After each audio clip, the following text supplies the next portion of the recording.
What's up, everybody? Welcome back to another episode of the Soul Hoops podcast. My name is Jeffrey. I'm joined by Ryan and Matthias. As always, we are back again with another episode. We're going to be talking about some news that's going around the league right now. Actually, news is ramping up with 2 weeks coming down into training camp. Then we're also going to be continuing our divisional previews with the Central Division, which we'll be bringing on a guest per usual as well here in a little bit. But before we get into the beginning of the episode here, Ryan, Matthias, how are you guys doing today? Doing well. Coming off a very stressful week as far as school and auditions. And a lot of that, the Timberwolves dropped new jerseys today. I saw those. Pretty cool. Yeah. I like them a lot. My bank account's going to take a huge hit when they go on sale, but that's okay. It's all worth it. It's all part of fandom. Yeah. Speaking of jerseys, I'm really hoping that the Bucks put on a new, get a new jersey style this year as they're bring back something retro. I really liked our purple jerseys we brought back last year. Those are cool. Yeah. I bet they'll do an iteration of purple again. Yeah, I love the purple, and I'm also a big advocate for adding red back into our color scheme, because I think it just works so well with the green and the like tans and stuff. So hopefully we can get some red on one of those jerseys. But Matthias, how are you doing this week? How are you doing? I'm doing good. I also had a stressful week. A lot of exams, a lot of quizzes, a lot of deadlines, but got through it. Ready for the weekend. Got Oregon State here. It's gonna be great weekend of football. I'm excited.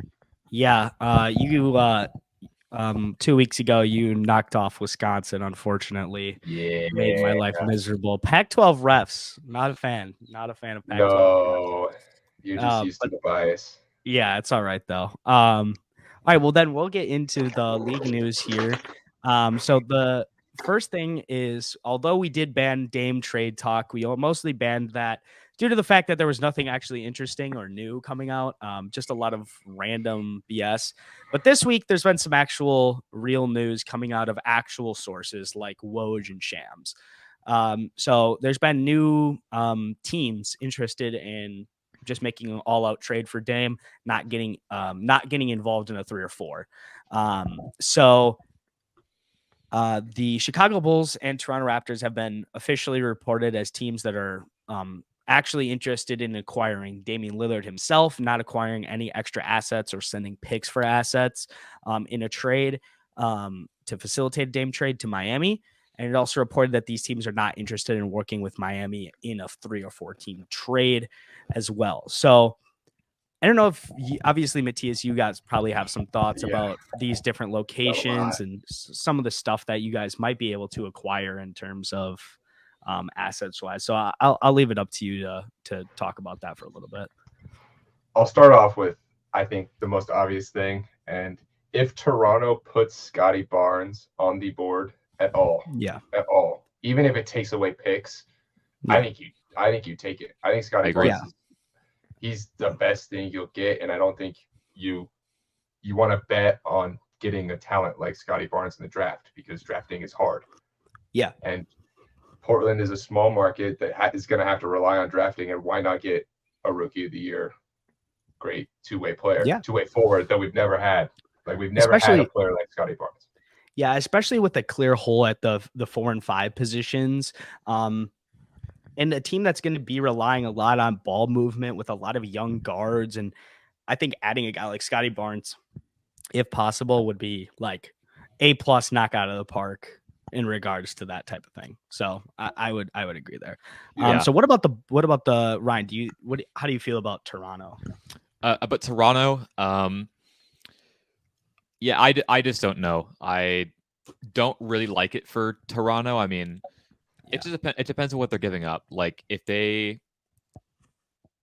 it's just tough with them because we talked about it for a super long time last podcast, how they are just like directionless. And I almost think that trading for Dame right now wouldn't really do them much good. I think let's say it was a Scotty Barnes for Dame swap, maybe a few more pieces go out the door, whatever. So like starting filler and picks. A starting lineup of Damian Lillard, Gary Trent, OG Anunoby, Pascal Siakam, Jakob Poeltl is a really, really good starting five. Like, I'm going to be honest. Yeah. That's that a is great starting the five. best roster Dame has ever played in. It would be, yeah. And I think that team could beat a Milwaukee or a Boston, Cleveland, you name it, in a playoff series. Like, that's so realistic for them. That team could win the finals. I don't know. That's a really good team. But that core is sustainable for maybe 1, maybe 2 seasons, if you ask me. And I mean, Masai Ujiri has shown that he's willing to do that, like with the Kawhi thing. Let's take a gamble. Maybe we'll win the championship. They did in that case. No guarantees they'll win it now. I think that Toronto, like we've all talked about this, Toronto just really needs to commit to the reset and to just rebuild. And I think that trading for Dame would only complicate that even more, because then even more of your young foundation is out the door, or really your only young foundational piece is out the door in that situation. And it becomes even harder to dig themselves out of that hole that they're already in. So Toronto, I don't know. Like a report came out a few days ago saying that there was a surprise Eastern Conference team. It was Toronto. I don't love it for them, but the Bulls gets a bit more interesting. If you ask me, because with the Bulls, like, I am intrigued as to what that package could possibly look like going out the door from Chicago. It is nice though that they do have all of their they control all of their picks for the future now. Vooch trade is officially wrapped up, so there's no limitations on swaps and future firsts anymore. So, which even then it was only people thought that felt like that was much more drawn out. Even me, I feel like it was much more drawn out than it actually was. It was only two picks. Like those picks, but it was good picks though. Like, Franz, I'm not saying Franz they weren't. Wagner is a good player. Yeah, which they wouldn't have drafted Franz. They would have gotten who? I don't even Smith? remember the draft class. I don't know. I don't. Was remember that no? They could have got Tyrese. Isn't that Tyrese's draft class? No, that's Tyrese is the year before. I'm pretty sure. Yeah, no, Franz, and then Matthias. No, I think you're wrong. I'm not sure. All right, sorry, I'm having audio problems. No, you're good. You're good. We're all good. My headphones just messed up. I didn't know if you guys were saying anything. Let me look that up. Let me look it up. But either way, regardless of that, I'm gonna look this up while we continue to talk about that. It seems like it would be facilitated through a third team with Zach LaVine. I guess that's the asset that they want to give up. I guess. I don't know why he's the best player on the team. If you're gonna pair any two of them, find another team that wants to take on DeRozan. Like, I would much rather give up DeRozan and a young piece than Zach LaVine and a young piece and picks. Yeah. Because Zach LaVine's better and he's younger. Like, it's not like DeRozan's the one that's 27 and LaVine's better than him, but he's 33 and he might decline in a year or two. Like, LaVine's going to be better for longer and he's better now. So, like, what is the point of getting rid of him? Yeah, that's why I think the Raptors actually have like a better offer that's more realistic for both Dame and the Blazers, because the Bulls, they have Patrick Williams, Kobe White, and then, like you said, either DeMar DeRozan or Zach LaVine, really. And if you get rid of DeMar DeRozan or Zach LaVine with Patrick Williams and or Kobe White, your team's kind of gutted. Like, they're going to be better than the Blazers. They're going to be a playoff team. And, like, maybe they'll have a Eastern Conference Finals run like the Hawks or something. You know what I mean? But I'm not going to pick them to come out as a favorite. Versus Toronto, I think they have a piece in Scotty where they can give it up and not have to gut their team at all. Yeah. Also, quickly, I was incorrect. That was not his draft class, because I'm stupid, because he got extended this year, so it was the year before. That was like Davion Mitchell was like the next guard that got like drafted or whatever. Yeah, but the Bulls would have picked him for sure. Or definitely, or like Josh Primo. Or I don't know if you guys talked about it, but the Bulls do have protections over the Blazers picks. Yeah, they have their picks. So what trade was that? Robert Covington, I believe. It was either Robert Covington or Derek Jones or Larry Nance. One of those role player forwards we overpaid for. Yeah. I remember that. Okay. Yeah, I think both of these teams. I want to say one thing about what you said about Toronto with them being directionless, and this just continues that cycle. I think it does the opposite personally. I think it ends that cycle because you commit to having, because the reason that we call them directionless now is because they currently have an all-star top 25-ish player, somewhere around that range in Pascal Siakam. They have a younger guy that a lot of people really like, a very, very good defender, OG Anunoby. They made a trade for Jakob Poeltl, who's a good defensive center who has some ability on the offensive end as well as a two-way guy. But the problem comes when you have a guy like Scotty Barnes who needs the ball in his hands, isn't a strong shooter, and you're trying to develop him next to a guy. You're moving him out of position. You're asking him to do things that he's not comfortable with. And then you're drafting and bringing in free agents that are also doing the opposite of developing your young guys. But I think if you commit to, we're going to trade for a top 10 player in the league, we're going to give up our best young asset, we're going to give up 2 to 3 first round picks, because the thing is, a team only has to have they don't have to have that many picks, because the most amount of picks they're going to get is 3. Like that's, if they trade him to his desired destination in Miami, they're going to get 3 picks and like a swap or 2. I don't know what the exact numbers are, but the most they can get is 3 firsts. It's really like if a team gives you 3 firsts and a better young player or 2 better players, it's like that deal automatically beats it. And I think, like you said, that Toronto team, Masai, we've talked about Masai. He's a guy that wants to win. He doesn't want to be bad. Yeah. It's why they keep committing assets to being play-in or low playoff teams. And this was a team that just 2 years ago took the Philadelphia 76ers to 7 games with a significantly worse roster. So I think if Toronto were to pull a trade, I really don't think Dame would want to go there. Obviously, clearly he wants to be in Miami, like obviously, but I like the roster for them. I think it would catapult them much higher in the power rankings of teams, especially in the Eastern Conference. Yeah. And overall in the league, I think it would really look like it would be a home run, honestly. Yeah. I just really don't think that there's a point, because I don't think he wants to be there. Well, I guess for me, it's like, yeah, they'd get a lot better. Like I said, I think they could win the finals if they make that trade. Yeah. But like the way I think about it is, even thinking like 2 or 3 years out, like what do you do when Dame is 36 and Pascal got paid and they don't have a ton of picks left and no young players? Well, now it's like they're already a little bit screwed right now.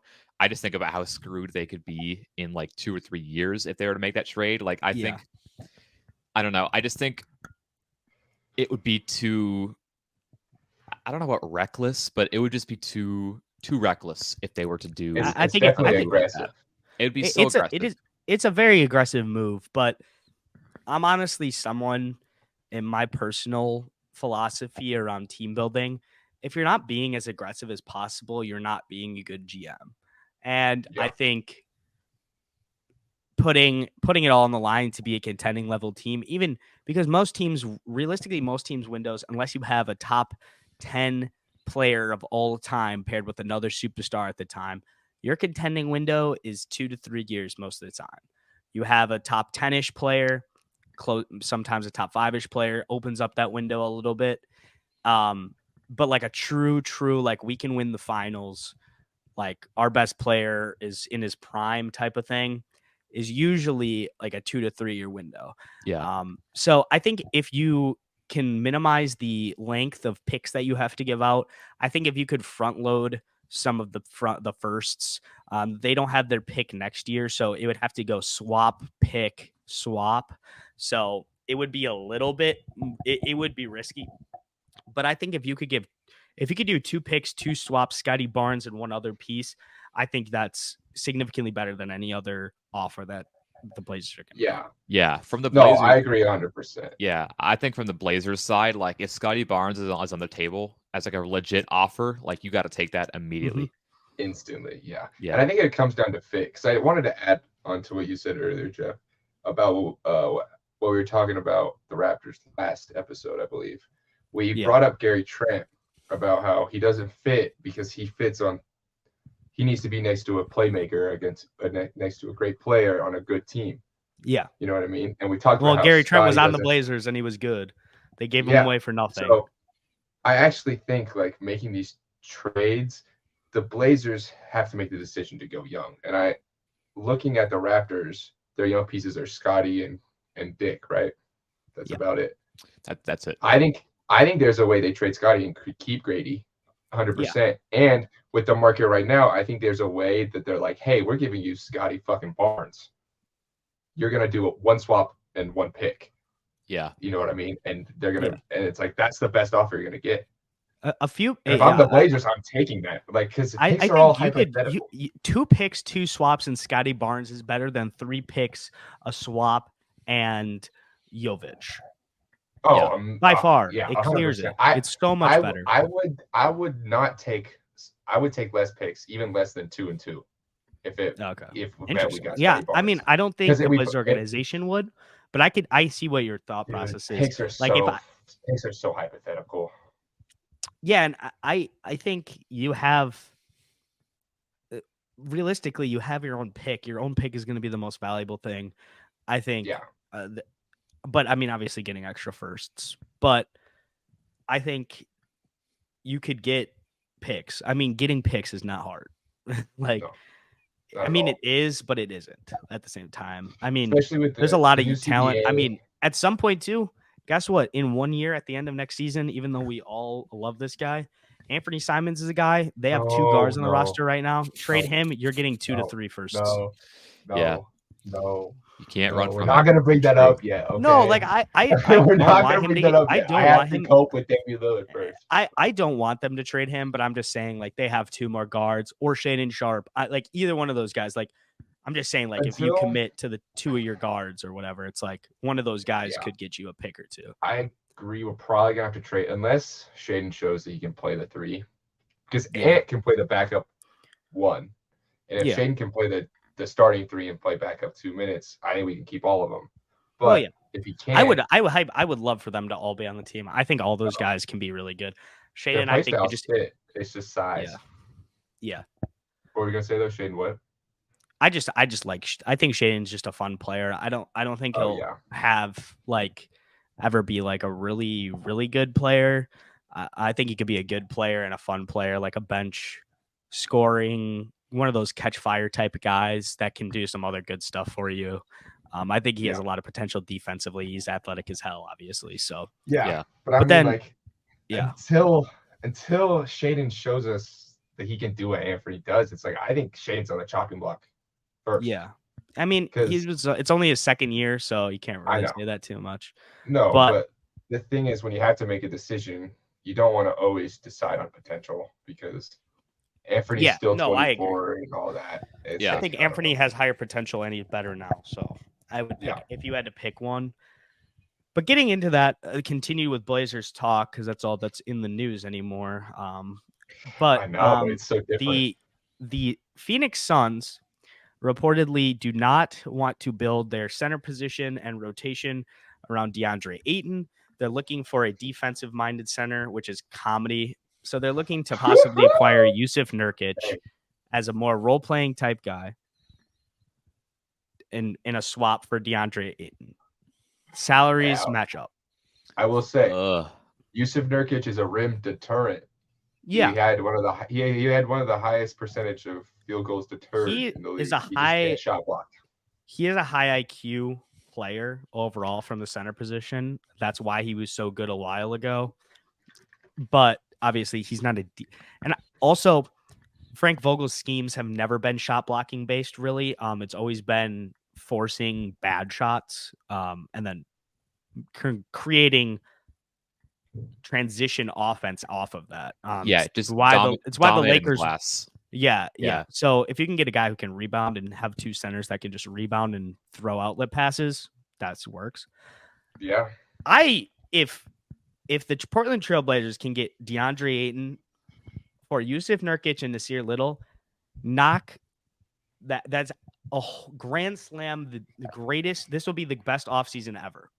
If you were to tell me 3 months ago that there was a way we walked out with Scotty Barnes and DeAndre Ayton this offseason, I would have punched you in the face. I was like, you're fucking psycho.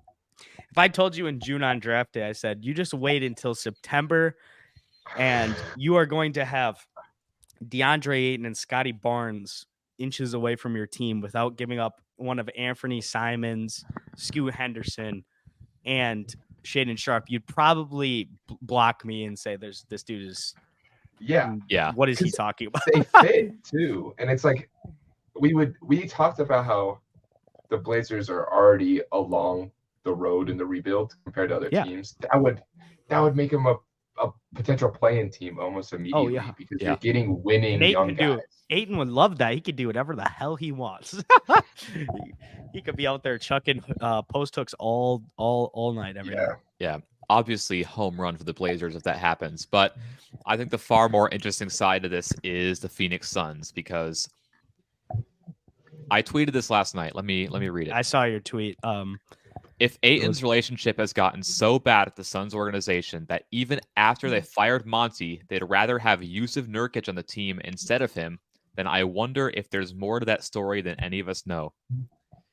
Like, there has to be. There has to be. I've never seen a first overall pick being on a winning team, by the way. Like, there's been picks, like high draft picks, that have been on bad teams. They don't get along with the organization because the team is bad. And they're like, we're just done. This relationship is cooked. Like, this player doesn't want to be here. He's not happy with how the organization is performing. This team was a finals team 3 years ago. Yeah, this team is 3 years ago. Is really good. Like, and this team is really going to be a finals team this year. Look at that. They have the potential. Exactly. It's them, Denver, and the Lakers are like the three teams in the West who have a chance to win the finals. Yeah. And it's like, if you are a contending team and a number one overall pick from 5 years ago is like, you can't stand him that much, what is going on? Like, genuinely, like, and you don't trade a talent. You don't trade talent for scheme. I'm sorry. You just don't do it. And it happens in sports across all sports. I mean, I'm going to really quickly just mention this. I mean, for example, Chicago Bears traded away Roquan Smith, for those of you who follow football, the second best linebacker in the NFL. Okay. Trade him away because he wasn't a scheme fit. He's the second best player at his position in the NFL. You don't just trade him away because of that. You're never gonna match the value of that. Obviously, Ayton is not that level of player, but it's like, trading talent for a role player, like, Ayton's still good, and this team is not going to have. This team does not have like a 10-year window. They didn't trade for a 25-year-old superstar. They traded for a 35-year-old superstar and a 33-year-old all-star. Like, and they have no picks. You trade all of your young talent away, you have nothing. In 3-4 years, you have nothing. You have nothing. And they have no real, like, dominant pick and roll threat. Like, a lot of their scorers, like, yes, obviously they would benefit of having better screens from Nurkic, but scheme wise, does Nurkic bring that much more value in the scheme than DeAndre Ayton does? Not really. And like, I get when you're looking at it production wise, I think Nurk has actually become a little overhated, where people act like he's a bottom 3-5 center in the league. He's still like top 18 center in the league. Yeah, he's like a league average to slightly 15. Below league average. Yeah, he's like around 15. Yeah, 15 to 20. Like, when you get in that area, it's like whatever. It's like, if you can get the 15th best center in the league and added depth where you suck, and you already have a starting lineup with Bradley Beal, Devin Booker, and Kevin Durant, I get it. But still, Ayton brings so much more. And honestly, like, I don't know if they pay attention, but Nurk is just as problematic with his touches and his attention span and his effort. Yeah. Where it's like if he doesn't get his post touches or like, you know what I mean, or like he doesn't get to facilitate at the top of the key, it won't show up. Like yeah, I've seen people say like Nurk is a consistent veteran motor, and I'm like, no, he's not. Yeah, that's really not. That's my thing. I was thinking about. I was like, okay, I can understand moving off Ayton if they're so desperate for someone who plays hard on defense, but like Nurkic isn't really the answer to that because Nurkic suffers from like a lot of the same like engagement issues that Ayton has kind of been plagued with so far. So and we talk about how like gutted the Raptors could be, but like the Suns are already going to be over the second apron next summer. They were over the second apron. They were under the second apron by like $5 million before free agency started. They have 3 supermaxes. They would save a good amount of money. Then go 8. Right? They would save about $9 million, I think. Would they get below the second apron? I mean, no. I don't think so because like KD, Beal, and Booker by themselves is like it's like 170. It's insane. Yeah. I don't know. I don't really know what to make about it. I am kind of waiting for more information to come out. Maybe. The timing of it is certainly weird too, because like I thought they were gonna have to choose between Monty and Ayton, and it just turns out they might just be like wanting to rid themselves of both. New ownership sometimes they can do that. They can just come in and be like, let's just turn the new page and just get rid of all the bad that was here. So that's an interesting bit for sure. All right, well, I think that'll pretty much wrap up. As more information comes out, we'll talk about it on future episodes. Training camp starts in 2 weeks, so there's going to be some moves. Last thing quick before we get into the next part. The Magic not officially, sorry. This came from a agency, actually, I saw on the source. A player agency, like obviously like a group of agents that represent teams like Clutch or whatever. I don't know which one it was an anonymous, but it was essentially saying that there's a belief within the league circles that the Magic are going to trade one of their 4 young guards, in those being Cole Anthony, Jalen Suggs, Anthony Black, and Markelle Fultz. And they widely view within the organization that the worst of the 4 is Cole Anthony, or the worst of the potentially of the 4 is Cole Anthony. And we've talked about this a lot. I've talked about this. I've been talking about this for months, actually, before we even started the podcast on Twitter, etc. I was always saying if the Bucks or any team that need a young guard, I would be calling Orlando like all the time. I'd be like, every time stuff happened, I'd be like, you still want all 4 of them? You still want all 4 of them? You still want to, like, I would just call them. So it's interesting. I don't think there's really much to talk about. It's kind of just is what the report says. Teams that need a guard or bench scoring, Cole Anthony is a guy that they would want to acquire, and I don't think the asking price would be that high because the other 3 guards on the roster, high draft picks or good players. Yeah. So, that's we've been talking about it because we've known that Orlando has had a bit of an issue at the guard spot with how many guards they have that all kind of project to be high. It is a little bit interesting how they might be looking to shop the best shooter out of those 4 guards. Anthony Black, he's not a shooter right now. He won't be right away. I'm a bit higher on his jump shot, I think, than the consensus, just because the jumper looks good. Like, it just doesn't go in enough. Jalen Suggs has to make more shots. He's always been a shooter in high school and college. The NBA, he hasn't figured it out yet. I'm sure that'll come around. And Markelle Fultz isn't a shooter. Hasn't but been. He works the mid range well. So that always mid range well. Yeah, he's so smooth. I feel like he's one of the guys that can get to the. And his 3-point shot has been coming along, and he always had an ugly jump shot, anyways. So I'll never say that it's. You think he had an ugly jump shot? Everyone knows. Or you just talking about only his pro jump shot? Like mostly in the pros, but even in college, like he had a really like. I don't know if you know what I mean, but like the ball comes out of his hand a little bit like flat-ish. I don't know if that makes sense. Maybe I'm thinking of it incorrectly, but I always remembered like he was a very good shot creator and he could shoot in college because he was like the best 3-level scorer and prospect. So like college Markel is different. But it's like I always was like you could always see that it was like like with the shoulder injury, I think it hindered I think his shot worked perfectly for how he shot it.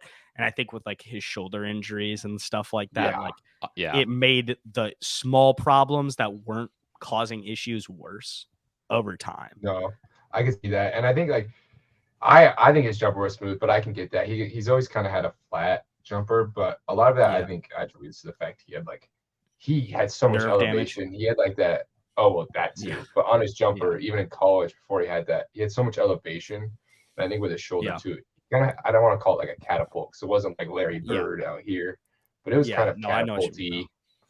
And but it's like, I can go about Markel forever. I'll stop. Yeah. All right. Well, then, that wraps up any league news. Everyone that's watching is probably expecting one other thing, but since we're doing the Central Division preview, we're going to talk about the Buddy Hield news with the Pacers segment. So we'll be weighing that. So with that being said, we'll be getting into the divisional previews right now. All right. Welcome back, everybody. We're going to be doing our Central Division preview. We are joined by Dre today, good friend of the podcast, what's up? Mutuals, Twitter, Who Has Hoops community member. How you doing today, Dre? Doing good. This is so weird. This is so weird. Yeah, I mean, everything you do is pretty much solo, right? So you never have anybody else on. I think I did. I worked with somebody once, but like not much. Yeah, but it's cool. Yeah, it's good to have you. So we're gonna be doing a few teams here with Dre as long as he can stay. We're gonna be starting off with the Indiana Pacers. In our division preview, which I think let's just get right into it. Let's talk about the news this week. Buddy Hield and the franchise tried to reach a contract extension throughout the summer last year of his deal. They could not come to agreement on it, so they're looking to facilitate a trade with the team that's willing him to pay him what he wants. Yeah. Nobody knows what those numbers are, but the three most reported teams that are most interested are the Orlando Magic, Milwaukee Bucks, and the Boston Celtics. So what do you guys think about this? I'm going to actually open this up to Dre right away. What do you think about Buddy Hield trade destinations, whatever that is? I think other than Tyrese, this is probably the most important player on their team just because like he's an all-time shooter. He's an all-time shooter. So I think it's a big loss, but like I was trying to make up trades for it yesterday, but I just don't know his value. Obviously, he wants more money. He made, I believe, $19 million last year. So obviously he wants more than that. He probably seen Bruce Brown get like 22. He's like, I should get more than that. So, and I don't think a lot of teams are going to be willing to pay that. So I don't know his value. Like I was seeing some Milwaukee fans want him, and the one person they would have to trade would be Bobby Portis, and I'm not doing that. So I can't do that. Milwaukee can trade for him without giving up Bobby. I'm not a fan of giving up Bobby just because of the front court depth issues. Yeah. You can do Grayson Allen, Pat Connaughton, and one of our second-round rookies this year, and salary matches perfectly. All right, that's very good. Yeah, so it would be either Andre Jackson Jr. or Chris Livingston. Chris Livingston can go. Yeah, either one of them. I'm actually more of a fan. I'm a big Chris Livingston fan, actually. Like I like him too. He was a very raw prospect, like a 5-star guy, All-American, went to Kentucky, and like it just didn't work there. And he went into the draft after 1 year anyways, and we gave him a draft promise, and he told teams not to draft him no matter where they were. He wanted to go to Milwaukee. We took him at pick 60. And I just think he has a lot of potential. I would rather develop that guy.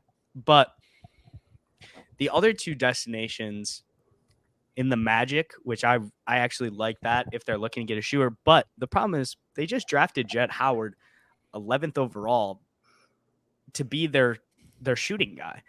And it's like, are you going to give up assets and players to like get Buddy Hield when he doesn't even have a clear role to start on your team? Yeah, either. I think there's a way though with the Magic. We were just talking about Cole Anthony or one of their guards being on the block. You can show. I mean, you can send Cole Anthony over and probably pieces. Yeah. To Indiana. I don't I think that's a realistic value for Buddy, and I think that opens up some spots in the guard rotation and in the shooting. Yeah, for sure. Yeah, I think like those are the three teams that you mentioned, Jeff. But honestly, I wouldn't be surprised if like every single team is going to call about Buddy Hield because there's not a team he doesn't fit on. Exactly, because like if you can shoot as well as Buddy Hield can, which is like all-time great catch and shoot 3-point shooter, like, and you can fit on any team, you can play on any team. Any team's going to be wanting to trade for you. So I wouldn't be surprised if every single team was calling about Buddy Hield, but out of the teams you mentioned, like Orlando obviously makes sense. I mean, Orlando has shooting issues. Buddy Hield fixes that for the most part. Or not all of it, but he fixes that to a good bit. Milwaukee also makes sense. They're always looking for players to help them win the championship. The guys you mentioned, Livingston and AJ, like they aren't at that level to contribute to winning a championship right now. So and Pat Connaughton is whatever. He's movable. And I kind of he was the second best. Like he's a good playoff player. That's why like some fans aren't willing to move him right away. I love Pat Connaughton, but I like Pat Connaughton a lot. But I think he's such an upgrade that like you got to do it. Yeah, you would have to be. Yeah. And then the Celtics fit I actually also really like because like Buddy Hield is like a wing / guard, but the Celtics are pretty thin of guards right now. And I think Buddy Hield could help them out a lot, gives them more shooting. With the Celtics trade proposition, it would be Malcolm Brogdon. And you're getting worse. Back to Indiana. We keep talking. Yeah, and it's just like he didn't have a good falling out there, so you would have to find a third team. Yeah. And then on top of that, you're making your worst problem worse. You're trading away the other literally the only point guard left on the roster that can play rotational minutes in a playoff game. If Peyton Pritchard and Derek White are the only ball handlers on your team as a point guard, like that's not good. Yeah, no, not at all. Because then you're like investing in and hoping in the Jaylen Brown and Jason Tatum playmaking leaps, and it's like I think Jason Tatum is the leap, but like Jaylen Brown. Yeah, I think he'll make a leap, but not a primary playmate. Like I don't see that at all either. I don't see that. Yeah, to me, I think Orlando makes the most sense because when we look at that team's like so deep that like the young talent might not develop. Like we're seeing with Cole Anthony, he's kind of having a hard time over there. So trading 2 or 3 guys to get Buddy Hield, free up some spots so Jett Howard can get minutes actually, because with this team right now, I don't think he's getting minutes. Like I told Cam in the group chat the other day, I think he's going to be in the G League for most of the year. So trading 2 or 3 guys for Buddy Hield to freeze up some time, now you can get minutes, and they're still going to have a very good deep team. It's just going to be released now so more people can play. Yeah, for sure. I think like Ryan said, all 30 teams should make a call, unless you're a team that literally is like the Warriors. Like I guess like what's I would love to see that though. I would love to I mean it would be dope, but it's like they're way too committed to what they've got going on over there. But it's like, what about a team like Brooklyn? I would call more shooting. Why not? Yeah, I mean, they don't have a playmaker, but like their guard depth isn't great. Ben Simmons is a playmaker. Well, if Ben Simmons, Hey, we've got to see it. We've got to see it. He was pretty good at playmaking last year. It was just scoring under the rim. The problem is like if he's not a scoring threat, it's hard to be a playmaker with his play style because he's a lot of drive. For sure. Okay, well then let's talk about the rest of this roster then. So, Ryan, do you have the rotation for the team? Yeah. All right, let's do that. So, assuming that Buddy Hield does not play for them this season, or at least he hasn't played. I'm gonna include him in there because they said there was an official report from Shams that said the trade will not go through until after the season starts. Yeah. So he will be starting the first game. I didn't see Got it. So Tyrese Halliburton at the 1, Buddy Hield, Bruce Brown, Obi Toppin, Miles Turner is what I got for the starters. Off the bench, Andrew Nembhard, Benedict Mathurin, Jalen Smith probably, and then Jarris Walker, Isaiah Jackson. That's what I got for the rotation. That's a deep roster. I can't even lie. I kind of like it. Benedict Mathurin, definitely a better start of the season last year than finish. He definitely hit that rookie wall pretty hard. But I think he's got a lot of like room to improve in his game. I think he's got like a lot of upside. Isaiah Jackson, I think, is like a really underrated backup big. I think he's one of the better backup bigs in the league, and I feel like he's never ever talked about. Jarris Walker, the guy they just drafted, I think could be pretty good. Who else? Andrew Nemhard. Andrew Nemhard's like a pretty good player also. I think he's a starting point guard if given the chance. I think he can. So could I. Yeah. And then Jalen Smith had a disappointing season last year, but he's still good. I think he could definitely play or potentially move up. I don't know. But this Pacers roster definitely interesting, and depending on what they get back for Buddy Hield, I think it could definitely give them a new look. I would like to see maybe some more forward depth, because I think Bruce Brown is he functions as a forward, but he's a little bit small. And Obi Toppin hasn't really showed that he hasn't shown much defensive capabilities at all. So maybe trying to find like a more defensive wing for this team could be like a good move. Yeah. I don't know. I think one of the things I have written down is like how sustainable was last year's start pre-injury. I don't think it's sustainable at all. That's what I'm saying. That's where I'm at. I don't see it.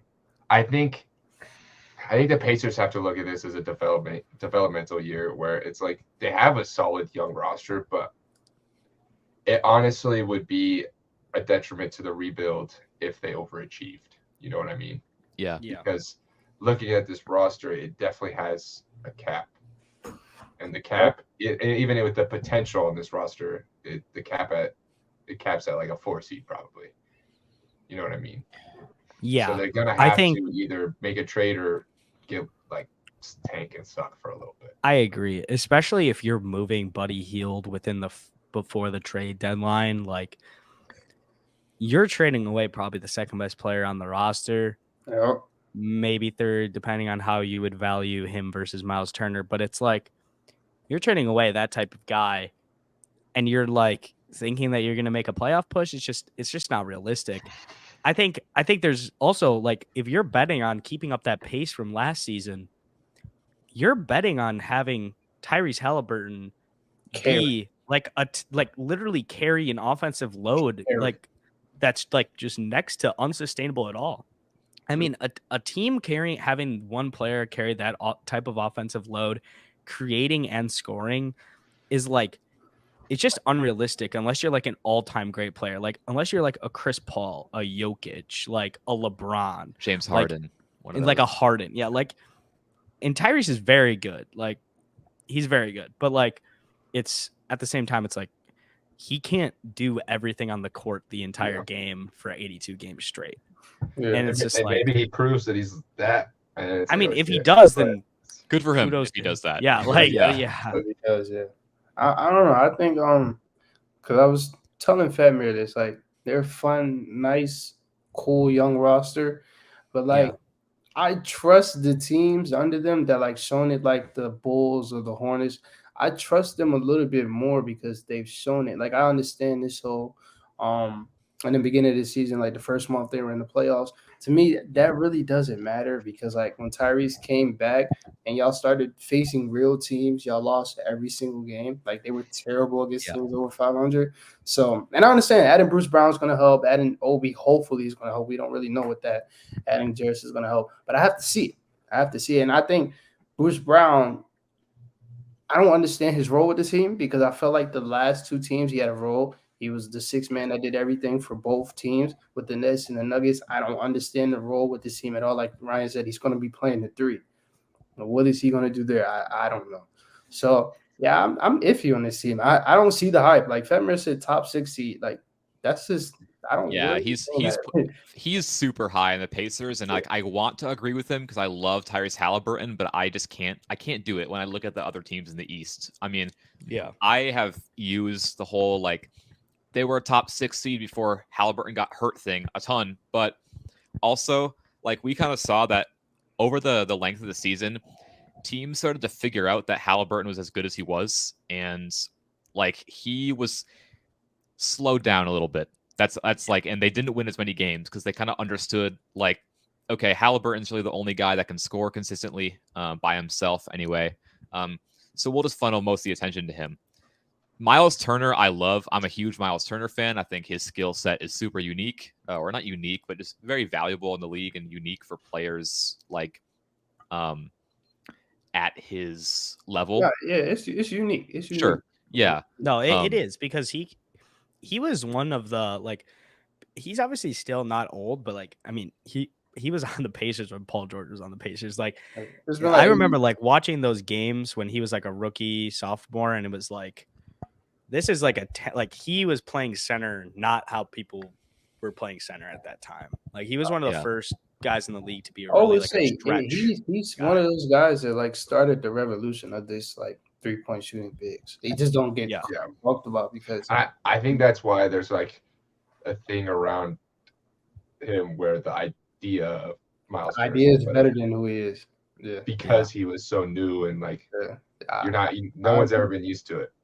I agree with that. I don't like calling people. I do call people overrated, but like, I do think the idea of Miles Turner is way better than who Miles Turner is. But he's still a good player. That don't mean he's not good. Oh, 100%. Yeah, I mean, he had a really good season last year. Yeah, he had a really especially the beginning of the season, kind of when Halliburton was also going off. Miles Turner had a really good start of the season. But yeah, I just don't know how sustainable that beginning of the season last year was. Maybe Bruce Brown and Obi Toppin come in and they just like are amazing in transition, and they're so good that they do end up being like a high seed. But yeah, this team is an enigma because I can see a world where they are like a 7th, 8th seed, but like if they missed a play-in, like that wouldn't even surprise me either. That's what I was trying to say the other day. If they missed a play-in, I wouldn't be surprised at all. No. And I said it when we did our preview on the Hornets. I said this Hornets team is very similar to a lot of other teams, and everyone is penciling them in as a really, really bad team, and other teams that have similar play styles and level of players as a play-in to playoff team. And I was like, I just think there's a lot of toss-up teams in towards the bottom to middle pack of the Eastern Conference. There's a ton. So yeah. But honestly, at the end of the day, this team is going to be at least one more season with heliocentric Tyrese Ball, at least until they can get. But you're going to be looking for a lot of growth here. Benedict Mathurin was really good last year. First, like 3 months of the season, clear like 6 man of the year favorite. Microwave scorer off the bench. But, I just think you're looking for this season, even if they're not good, I think it's a possibility that they could be a playoff team if you get really big steps from like Mathurin and Nimhard and all those guys. But it's like at the end of the day, there's still a talent. There's still not developed talent. There's talent here, but it's not developed talent at the end of the day. So I think you're looking for, if we're going to do a seeding prediction, I think their ceiling 6-7 seed. And I think their floor, they could be like in the 11th seed or 12th, somewhere in there. I think there's a 6-7 seed. You think it's that high? I think if everything went right, I mean, like, we've kind of, it's just like if Mathurin takes a step to be like a very, very good player, and like, there's a really clear role for other guys on the team. If Miles Turner can be a little bit more continuous throughout the whole season and steady with his play, and they can stay healthy as well. A lot of the guys on this roster have had injury issues. I mean, Tyrese was hurt for a while last year. Miles Turner's always been a guy that's like, he's healthy, but it always seems like he's like banged up. And, trading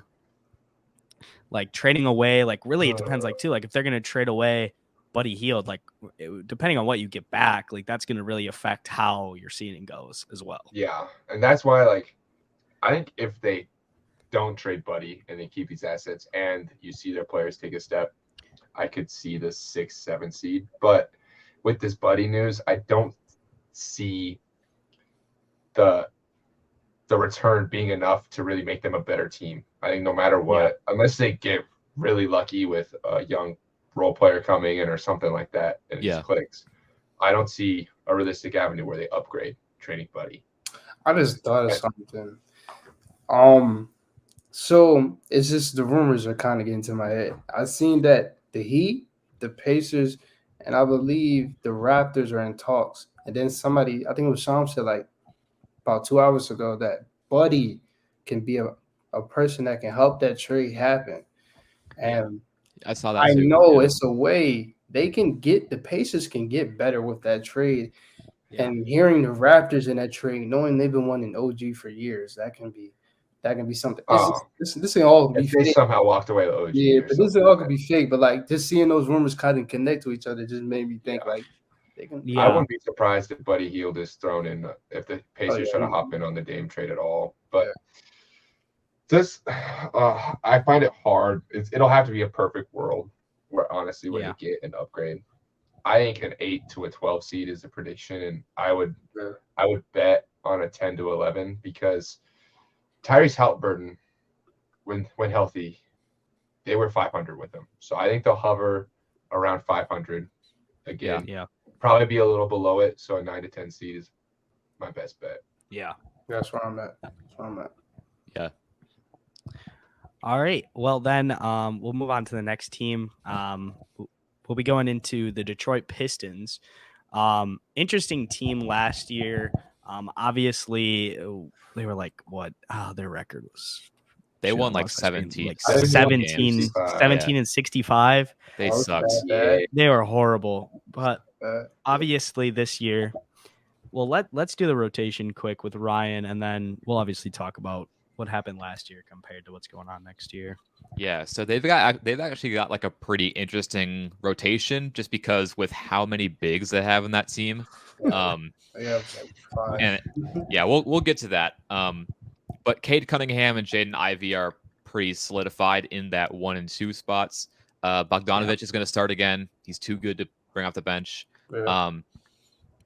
And I think it sucks, but I think Monty's going to want to go with like a 2 big type thing over there. So Jalen Duren, James Wiseman at the 4 and the 5, which I hate, and it's disgusting, and they looked horrible together and when they played a little bit last season. But they look bad.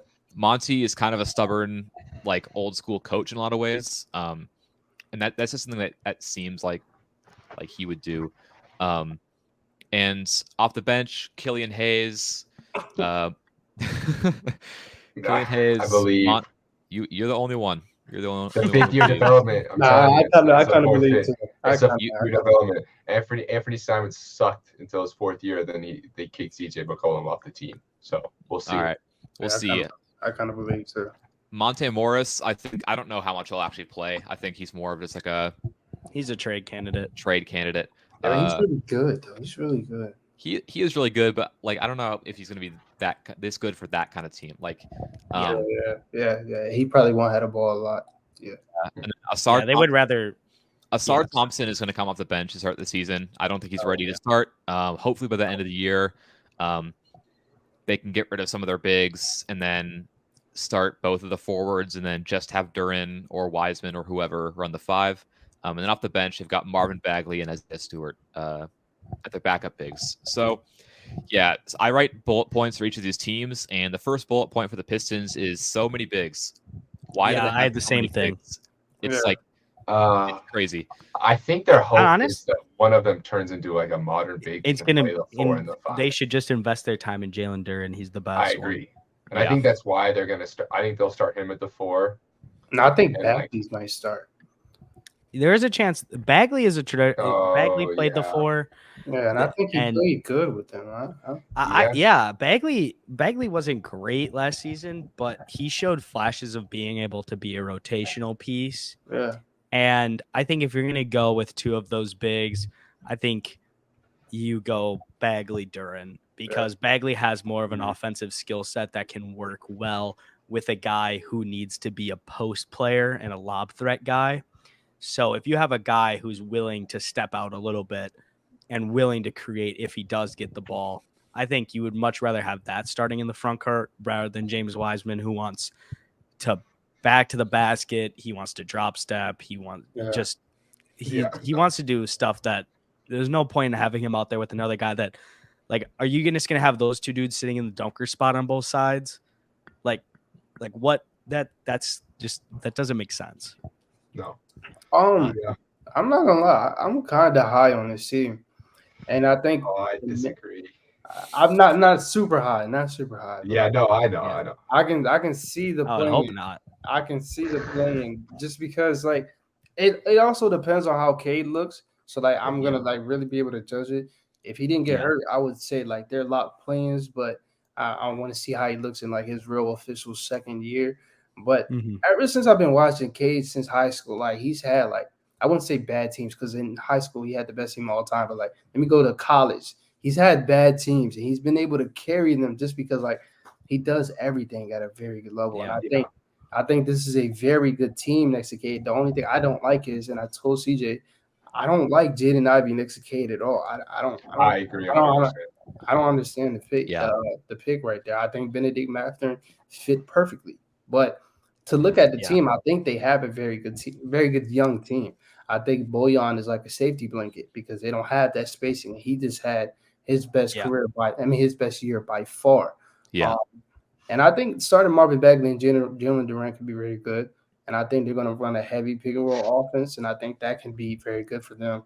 And I think they got to use Cade more off ball and let Jalen Durant not make, but pass, because I think he's a very good passer for big. He just hasn't been able to show it, but like he showed it a lot in high school, showed a lot in college. So I want to see that. But the bench, I'm not gonna lie, I'm kind of on the Killian Hayes train. I'm not saying he's gonna be like crazy good, but like he showed me a lot of flashes when it came to his playmaking last year that I was like cool with, and then his defense is always been pretty good. If they can get Killian Hayes to buy into not worrying about scoring the basketball, if they can get pieces off that bench that he can run with, where he can play make and defend, like he's a good defender. He was a very good defender last year. He's going to continue to be, because that's going to translate. It's like, if you can get him to buy into, don't worry about scoring the ball when we run pick and roll. Like, you don't need to be super aggressive. Be more of a passer. Be willing to find the corner. Be more willing to swing the rock. That's when he looked the best, is when he was buying into that. And if you can get him to continue to buy into that, it's like that's what a backup point guard should be doing on your roster. Yeah. And unless he's a microwave scorer, but he's not a microwave. I think Killian can come in this year and carve out a backup guard role for his career. Like, this is kind of like a year where it's like, oh, is he going to be an end of rotation fringe NBA guy where like he might go back overseas any year, we don't know, or is he going to be an actual guy that can get minutes anywhere? Yeah. And he has the talent. Like, coming into the draft, like, people were really high on him for a reason. Yeah, like, I was high on him. He's just got to put it together. I think it's a lot of mental things where he's not processing the game right. He's not making the right reads, and he's hesitant. If I'm not mistaken, he's like 21. He came in at 18, right? He's really young still. He just turned 22. I don't like overreacting or giving up on young talent that quick, unless you're like, I said this in my video I recorded yesterday. Unless you're Kevin Knox, you don't show me anything in like your first 3 years, and that's cool. But like, at least Killian has shown he can play make at at least okay level, and his defense is always going to be good. So I'm not going to give up on that. But the one thing I worry about with this team is something that we're always going to worry about: spacing. They only have one option. It's bad. Yeah, they didn't go out and get shooters in the draft. When they got Joe Harris. They brought in Joe Harris, which is a good pickup. But like, I want to see but it's like Isaiah Stewart has been getting better with his shooting. I don't know if I can believe it. He has been getting better. Yeah. I think Cade is going to be a decent shooter, and I think Bojan is obviously going to be elite. So I trust their spacing, but like, hopefully it's not super bad. You coming off the bench with Killian Hayes and Asar Thompson, that can be scary. Yeah. Defense wise and shooting wise, it could be scary, but Yeah. they're going to be a fun. I think this is going to be. They're going to play fast off that bench. Yeah, they're going to be fast off the bench, and I think in starting lineup they have to me, a very good starting lineup. I just don't like Jaden Ivey with that starting lineup, but I still I agree. I think they messed up that Jaden Ivey pick. Like, I do too. Especially with the spacing. I think Shaedon Sharpe was the pick, dude. I think Shaedon Sharpe would have been good. Shaedon Sharpe would have been Shaedon Sharpe's one of the better off-ball guys from that draft. And like looking back at it, his spacing and cutting off of Cade Cunningham would be so nice. Yeah. Because I think Jaden Ivey fits better when he's the heliocentric guy. Yeah, I didn't see the John Morant comparisons until he got into the NBA. And I was like, yeah, like I kind of see why y'all compare him to John Morant, because like he needs the ball. He's not doing nothing. From what I've like, I guess, heard about like what was going on there on the draft is I think Troy Weaver for the Pistons saw that Jaden Ivey was on the board at 5, which wasn't always going to be the case. Like, he's supposed to go like 3. He was supposed to go to like either 3 or 4, maybe to the Kings. Kings picked Keegan Murray, which was a great pick for them, obviously. But I think they weren't going to take. They would have taken their 4th guard in a row. Yeah. But I think Troy Weaver just saw like this guy's still available. We didn't think we'd get him at 5. Let's just take him. Honestly, here's the thing with that. I'm going to agree with you. I'm not a fan of taking a heliocentric offensive player when you already drafted a heliocentric offensive player, number 1. But when you are as void of talent as you are in the Detroit Pistons, you take the best player available. And Jaden Ivey, I think, it depends on your own. I think it depends on. I think it depends on your own board. Obviously, everyone watching the draft, or as an analyst or a draft guy, is going to have a different board. They're going to value players differently. But if Jaden Ivey's the top player on your board and you are that void of talent, it's like you take him. Yeah, because it sucks because Shaedon didn't play in college, but to me, he was just obvious the top 4 player. I understand Sacramento picking Keegan. I told them that. Well, I didn't tell them, but I said they should pick Keegan. But like, to me, Shaedon, I don't care if it was just high school highlights or high school clips. You can tell when somebody's a good basketball player. He was clear to me. He was clear number 4. I didn't know what to think at the time, just because I'm not a draft guy like at all. Like at all. I just when like people get drafted, that's usually like, unless you're like one of the top like 5 guys, I'm usually not really hearing about a lot of guys before the draft. So I mean, I think Jaden Ivey is a bit of a clash with Cade Cunningham, but also like, I don't know. Cade Cunningham is like a smart enough player, and I think he projects to be a good enough shooter to where he'll be able to play off ball every once in a while, like next to Jaden Ivey, in my opinion. So I think that could help some of the issues. I could see him being like a Jason Tatum type off-ball player. Yeah. Where like he can, but it's like he's not necessarily the most efficient off-ball player. Yeah. And I do want to say, like, I think Jaden Ivey's a good player, and I think he'll be a good player, but it's one of those things where I think Detroit's going to run into an issue in a couple of years where they're just going to finally realize they don't fit. And I don't think it's just us that believe that. Like, I've been watching a lot of podcasts talk about the Detroit Pistons say that. It's just to me, it's not a good pick at all. Yeah. Hey, there's a chance that Jaden Ivey develops better than Cade Cunningham, and we come back to this, and Cade Cunningham's on the block in 3 years. Nah, I don't know. Dude. Cade Cunningham's got to improve his splits. He's shown flashes, but I don't think he's solidified yet. He's got some injury and efficiency issues. I think he's got to figure out. He started off so bad his rookie year, and if you think about the rookie year, for like the first 3 months, it was Evan Mobley, what's his name, Scotty Barnes, and Josh Giddey. They were just from everybody. No, Cade struggled. Cade that March came out of nowhere, and like they didn't start winning, but my fault. They didn't start winning, but like he started playing very good, and that's why he finished top 3 in that race. So I'm trusting Cade, and I know he started off bad last year, but then he had the last 3 games before he got hurt, he was very good. So like I said, I trust Cade a lot. If I were to bet, I'd bet on Cade developing, but development in the NBA is sometimes crazy. So we'll see. They're gonna have to make a decision though. Yeah. If I had to predict where this team could end up finishing, I would say that it's like 10th seed at the absolute highest, and then 15th as their floor. No, yeah, I agree with that. Yeah, same. I had the same thing. That's about perfect. Yeah. All right, well then let's get into the next team here. It'd be the Cleveland Cavaliers, which Dre is a fan of the Cleveland Cavaliers. Our own friendly Darius Garland stan himself. So for the Cavs, for the Cavs, the last year, they finished 51-31 as the four seed. Best defense in the NBA statistically. Evan Mobley, top 3 DPOY candidate, Darius Garland and Donovan Mitchell were doing their thing all year. So, but they did make some changes this year with some new players getting added to the rotation. So, Ryan, why don't you give us those players? Yeah, so Darius Garland, Donovan Mitchell, obviously at 1 and 2. Evan Mobley, Jarrett Allen, obviously at 4 and 5. It's the 3 spot that gets tricky because I think this whoever starts at small forward, I think could change a lot throughout the year. Hell yeah. Come playoff time, I think Jordan Niang could take that just because he's a pretty good shooter, really underrated rebounder. I really like what he does. And even like I've been hearing this like around like other people's podcasts and people around the Cavs that they project that Jordan Niang could probably take that spot as soon as like a month or 2 into the season.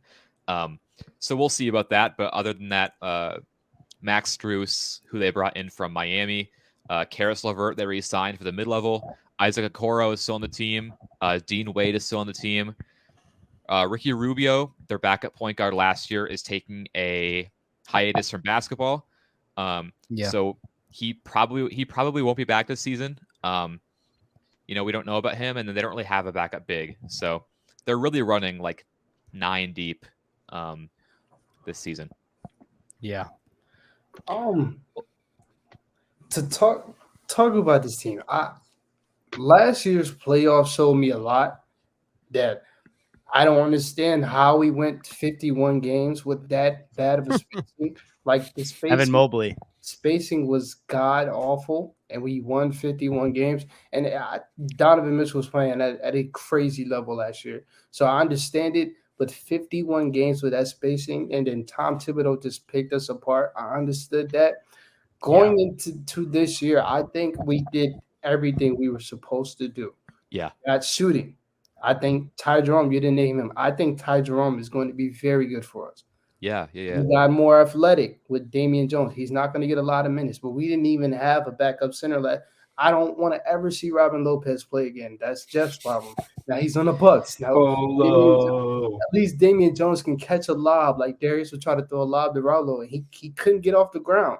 So we got that just in case one of our guys. We're already used to that around here, so doesn't matter. So I think we did everything we were supposed to do. And to look at our team next year, I can see a top 3 seed again. I think we can do it. Starting Max Strus at the 3 is because I think that's where we're gonna do that. So I think we paid him all that money.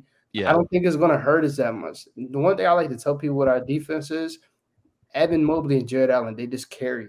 They got it. Yeah. It's like I talked about it. It's why I had Evan Mobley so high in my power forward rankings. I said it's insanely impressive for only 2 players in your starting lineup to be significant plus defenders and you to be the best defense in the NBA. Yeah, it's like what Rudy Gobert used to do. Like, Jazz were okay, but like it's Rudy. Well, we just have 2 of them. So like we're that lucky, but I think we're not going to be that bad on defense because I think our worst defender in that starting lineup is going to be Donovan, even though I agree. He has the capabilities to be the best on the perimeter. He just has these mental lapses where he gets tired. Like Darius is on go on defense all the time. I wouldn't even label him as a bad defender. He's just too small.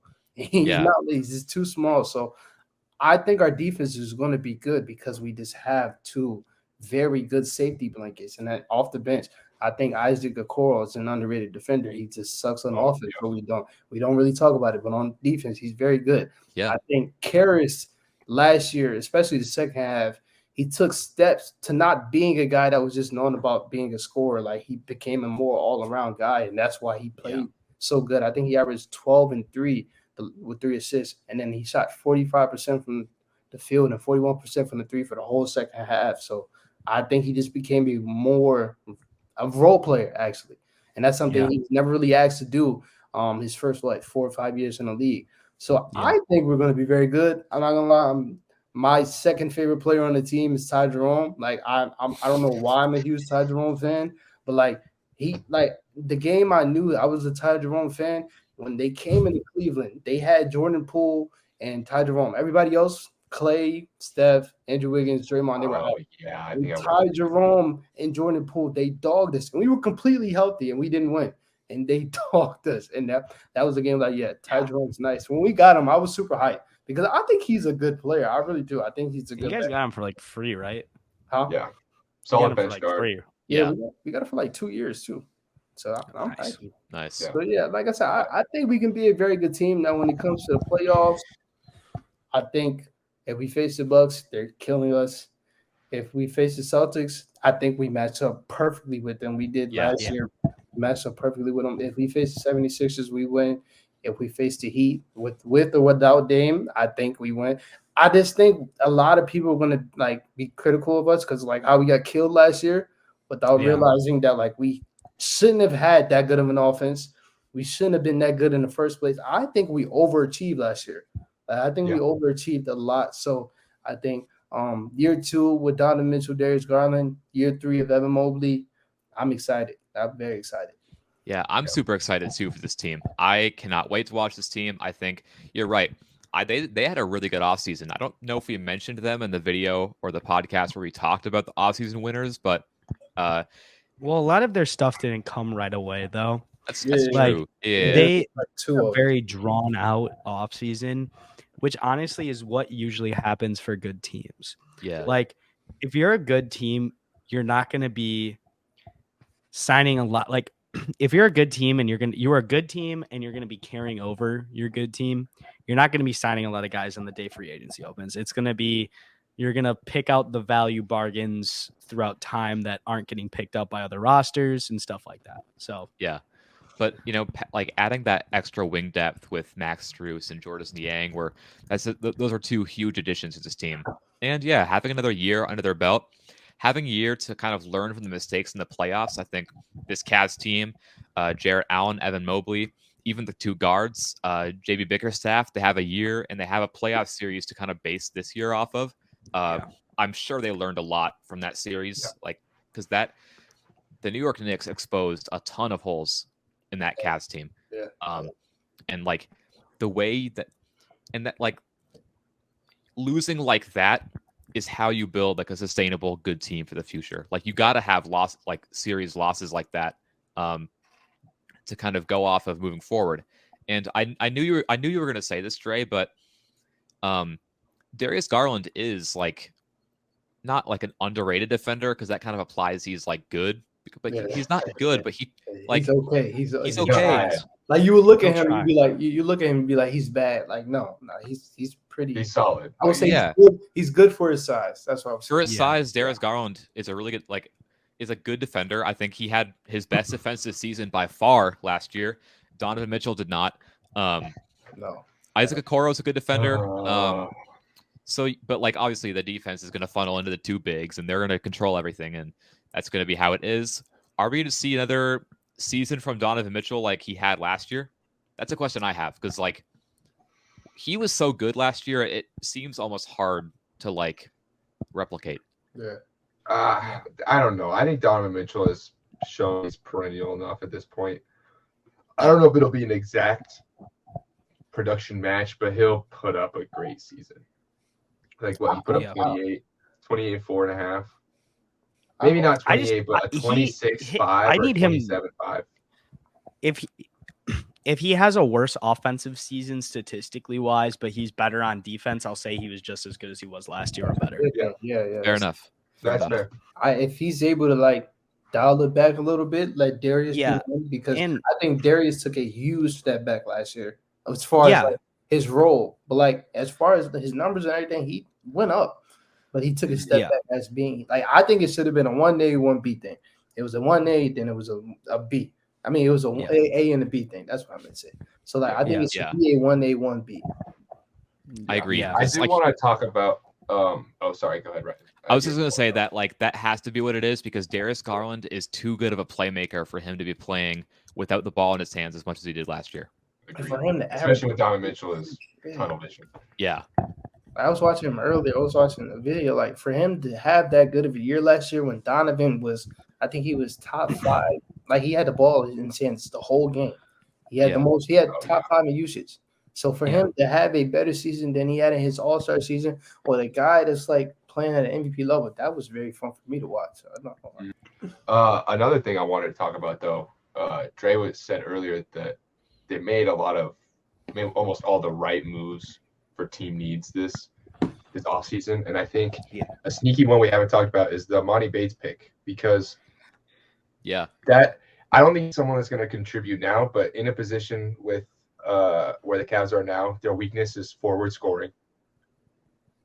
Why not take a flyer on a second-round pick of a guy that was highly touted as a talent? You know what I mean? And if this hits in 3 years and they keep the core together, Cavs could be really, really, really scary. And I think they already are kind of scary for the future if they can keep Mitchell on this team because even if, like we said, they got embarrassed by the Knicks, like very, very embarrassed. That safety blanket got kind of exploited. Yeah. But Ryan touched up on it, and we've talked about it on the pod multiple times. The only way to develop is to play in competitive nature. A reason you see these shit teams stay shit is because they never try to improve. They're always like, we'll find a star, but the star won't develop unless you put him in bright lights. Yeah. And like Jared Allen was scared of him at first, but next year they might feel normal. Like Mobley he got bullied all series, but he might come back a completely different player because of it. It's like a reality check, which is needed. Very much needed if you want to be great. Yep. I have like 2 things I want to say though, because I feel like I named a lot of positives. A couple negatives. Earlier last year, I kept hearing our announcers kept saying we had the slowest offense in the league. So I did some digging and I found out Luke Walton was our coach. And I remember when he first got De'Aaron and Tyrese, they were the slowest pace team in the league. And I didn't understand that. So I think he's carried that on to us, and that's why we're so slow when we should be the fastest team in the league. That's one thing I'm kind of worried about. If we're going to play slow again, that's going to hurt. Now, I'm worried about Evan Mobley's development on offense because I felt like once I heard that we were talking to teams about Jared Allen, I was kind of happy. Like I was very happy. Yeah. Not because I don't like Jared Allen. I think he's going to be very good this year, but I don't think Evan Mobley's a 5. Like when we drafted him, so I thought we was going to trade Jared Allen at that point. But then that whole duo thing worked and it worked. But like I don't think it's going to work long term. So I think we're going to have to trade Jared Allen. That's why when we were in talks to get PJ Washington, I was like, fuck it. Do it. I think PJ Washington's good. And I don't think that's going to hurt our defense. I think Evan Mobley's just that good where he can carry a defense. Yeah. And I think PJ Washington just helps Evan Mobley develop, but we didn't do that. So I'm kind of scared for his offense. I'm very scared, actually. No, I can agree with that. I'm not too high on the Evan Mobley offense. Yeah. A lot of people like compare him to some of these generational two-way bigs. Yeah. But I just think he's going to be he's already proven to be like a very, very good defender, probably a generational defender. I know that term's thrown out a lot, but he will be top of the 2020s. Yeah. Top of the 2020s and 30s, depending how long his career is. Yeah. But his offense, I just don't see it. Like, unless he really takes these holes to heart and fixes them fast, there's a lot. I see flashes. I see a lot of flashes, but it's always a reoccurring thing where Jared Allen's out. That's when the flashes come. So, it's obvious that we should probably trade Jared Allen and I think he has good offensive game. I think he has great footwork in the paint. I think he has great touch. I think his touch in the mid-range is good. But he can't get to that when he's playing next to Isaac Okoro and Jared Allen. He just can't get to that. Spacing, and I don't think he's decisive enough with his moves. Yeah. And has confidence in his counters enough to where I feel like he's stumbling over his thoughts as he's trying to make the move. And I don't know if the game's not slowed down on the offensive end. No, it's definitely. And maybe we'll see it and it'll just click in the next year or two, and this paint presence will be more there. But right now, I just feel like he's too indecisive. Yeah, and we've talked about this too. Is like we all believe that the long-term plan is to move Evan Mobley to the 5. The question is just when is it going to happen? Like, I think they're going to ride it out with Jarrett Allen the rest of this season, but next summer I think is where the questions start being asked. I mean, it really also depends on like the kind of playoffs that this team has, but Jarrett Allen's future is a bit up in the air for this team just because of how dynamic Evan Mobley is on defense, and you kind of want him anchoring at the 5. And as far as offense, I'm also a little bit unsure about his offense just because, like, yeah, he does look a bit like indecisive, and it looks like everything around him is going too fast for Mobley to like keep up and to think about what he's going to do.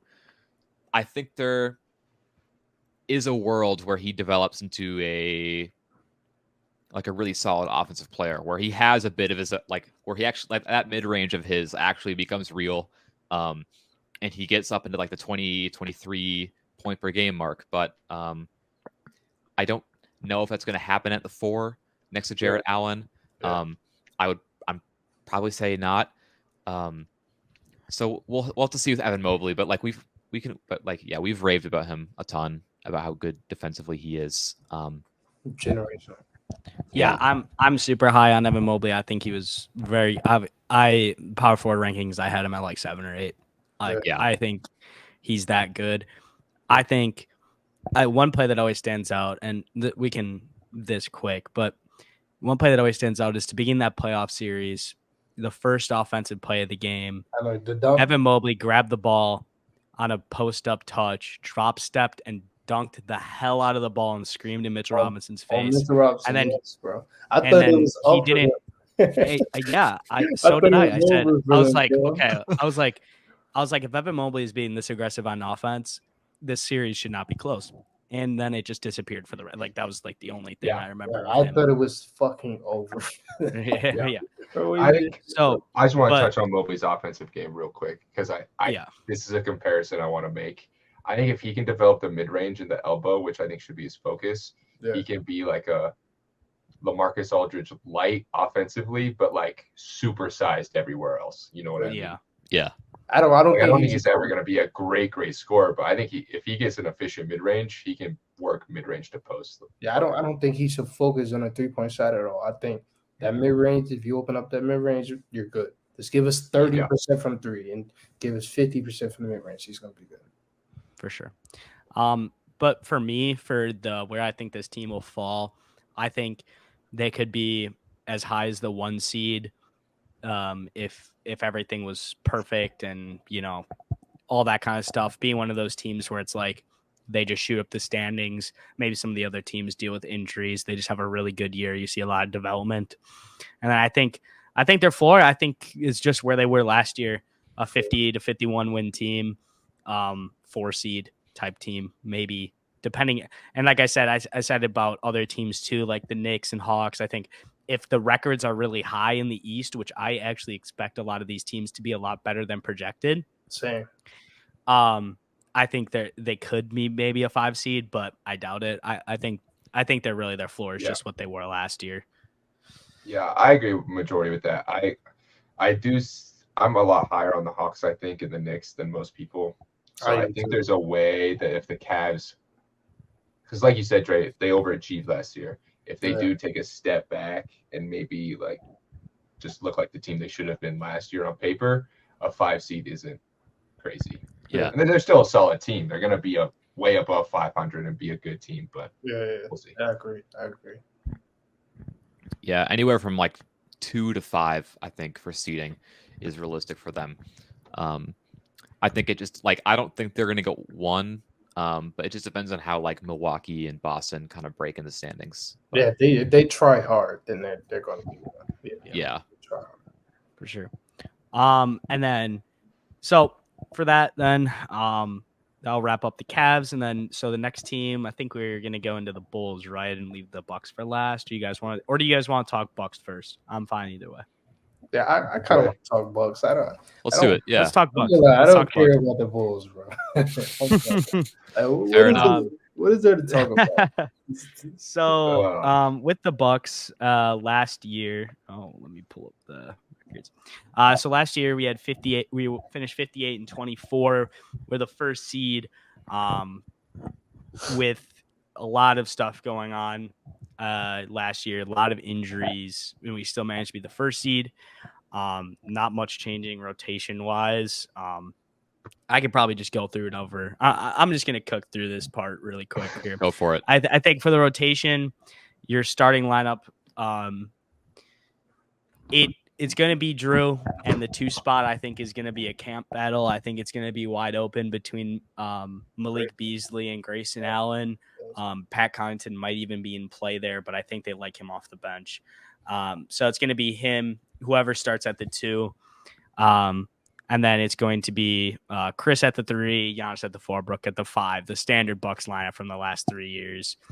Off the bench, we're going to have Bobby Portis, Malik Beasley, Pat Connaughton, Robin Lopez is on the roster. I don't think he's going to get that much run. Who else is on there? Jay Crowder's back. Marjan. And then our other guys, we fully guaranteed AJ Green, who was a G League guy for us last year. We fully guaranteed his deal. Chris Livingston, who we talked about a little bit earlier, was a draft pick in the second round. And then Andre Jackson Jr. also on the roster. And then our 4, this is where it's really interesting, actually. So our 4 two-way contracts are all point guards. It's Jazian Gortman, who played in OTE, Amari Moore, who played for San Jose State, I believe, last year, Ty Washington Jr., we signed as a 2-way, and then Lindell Wigington. So that's on the team. Love it. Yeah. So He one was of on those team for the guys. championship run. Yeah. So one of these guys, one of those 4 two-way guys, I just want to give a love to those guys. I think one of those guys is going to get their contract guaranteed. I think one of AJ Green, Chris Livingston, the draft picks can't get converted, but I think there's a chance that AJ Green would get waived and then turned into a 2-way contract. I think Ty Washington Jr. is the clear pick there. Yeah. Literally a first-round pick 2 years ago, and we got him for free. So I'm super, 100%. Super excited about that. But overall, this rotation, like, it's going to look very similar to last year, but there's going to be an entire scheme change. Like, we're going to be playing a completely different brand of defense that we haven't played ever with this team. And offense is going to look vastly, vastly different with Terry Stotts running the offensive side of the ball. Oh, you are not ready for the pick and roll spam. I'm fine with it. To do though, I think that's what we need to do though. We were among the league's lowest pick and roll. It's fine until the playoffs when all you do is run pick and roll and then. But I think the difference is, like, when you're comparing like a Terry Stotts pick and roll heavy offense to a Bucks one when he was with the Blazers. Yeah. The difference is we have people outside of Dame. Like, we have Giannis, Chris, Drew, and Brook. Like, we have players on the team who can create and score in different ways. Like, and Terry's the assistant. So if Griffin doesn't agree with it, he'll just tell him to shut up. Exactly. And I think we're going to be running a lot of movement on offense. I think this team is going to be very screen heavy. I think we're going to see a lot more passing, which all Bucks fans have been, like, serious, like, basketball Bucks fans have been raving for years. This team is so stagnant. It's all catch and shoot. And that's why we have problems in the playoff because, like, our guy, like, when you rely too much on catch and shoot, unless you're like all-time great catch and shooters, it doesn't work. Like, it doesn't translate because it's so up and down. Like, a shooting slump can literally just ruin your season. Yeah. But yeah, I mean, we've talked a lot about a lot of the guys, like Marjan. I'm super intrigued by Marjan. Yeah. I think he can be a really good role player at the very least. Yeah. So I don't know if you guys got any thoughts about this rotation. Next year, I think the rotation is kind of like, it's solid, it's good, but I do think this rotation is a little overrated. And I think they have holes that were very exploited by Miami last year. Yeah. And they made the scheme change, obviously, with the new coaching staff. And we'll see how that changes and how if it actually makes these pieces better and fit better. But right now, I really think they're just developing. I mean, not developing. They're banking on the development of MarJon. If they want to, as our young piece, if they want to open up the title, and I'm not even saying like for him to be like, he just needs to be, like you said, a solid role player because I don't know, man. Their bench, the shooting guard spot. I've always felt like even when they won a championship, they never had a 6-man. Like I don't think they've ever had like a legit 6-man. That's like when I seen Cole Anthony available earlier, I said the Bucks should do that. I seen Trey Mann a couple months ago was available. The Bucks should do that because I think they need a legit 6-man because I don't think they never had like a scorer off the bench. It's just been no. I don't know who it is. It's all catch and shoot guys, and then Bobby Portis. And Bobby, I love Bobby to death. He's like a cultural icon in our fan base at this point. But he has defensive issues. Yeah. Like, he cannot guard a cone. Like, it's bad. Well, we saw him get cooked by the IG. Yeah, that IG bad trainer. Yeah, like, man. He can't play. Like, if he's not scoring well and he's not rebounding, like, he's not doing anything for your team, especially in a playoff setting. Yeah. So, and like, even then, it's like, what if we're going to be in a playoff setting, say it's an elimination game 7, are you putting Bobby out there to be a rebounding strength, or would you rather run Giannis 44 minutes and make him the backup 5? Yeah. Like, if we see more Giannis minutes, I think the Bucks are going to be all time a great. He's team playing more. He's not playing 26 more. I will tell you this right now. We will see how much of a carry job Giannis has been on this Bucks team because this lineup is good. Drew's a good player. Chris is a great player. They've stepped up, but they've shown so much inconsistency and weaknesses. Yeah. And I think people don't realize, look how good the Bucks were with Eric Bledsoe. Yeah, it's just 70-win team. Would have been a 70-win team. They were a title favorite with Eric Bledsoe. So all I'm saying is that I think people are going to realize, like, oh shit, Giannis is playing 36, an extra 6 minutes a night. I think that adds another 5 wins, another 5 wins, dude. Like they're going to be, legitimately they're going to be good. Yeah, he's going to be putting up like video game. He already does, but like it's going to be like if he plays more, like it's going to be scary us. And I really just want him. Another thing that I want to talk about with Giannis quick while we're talking about his play time.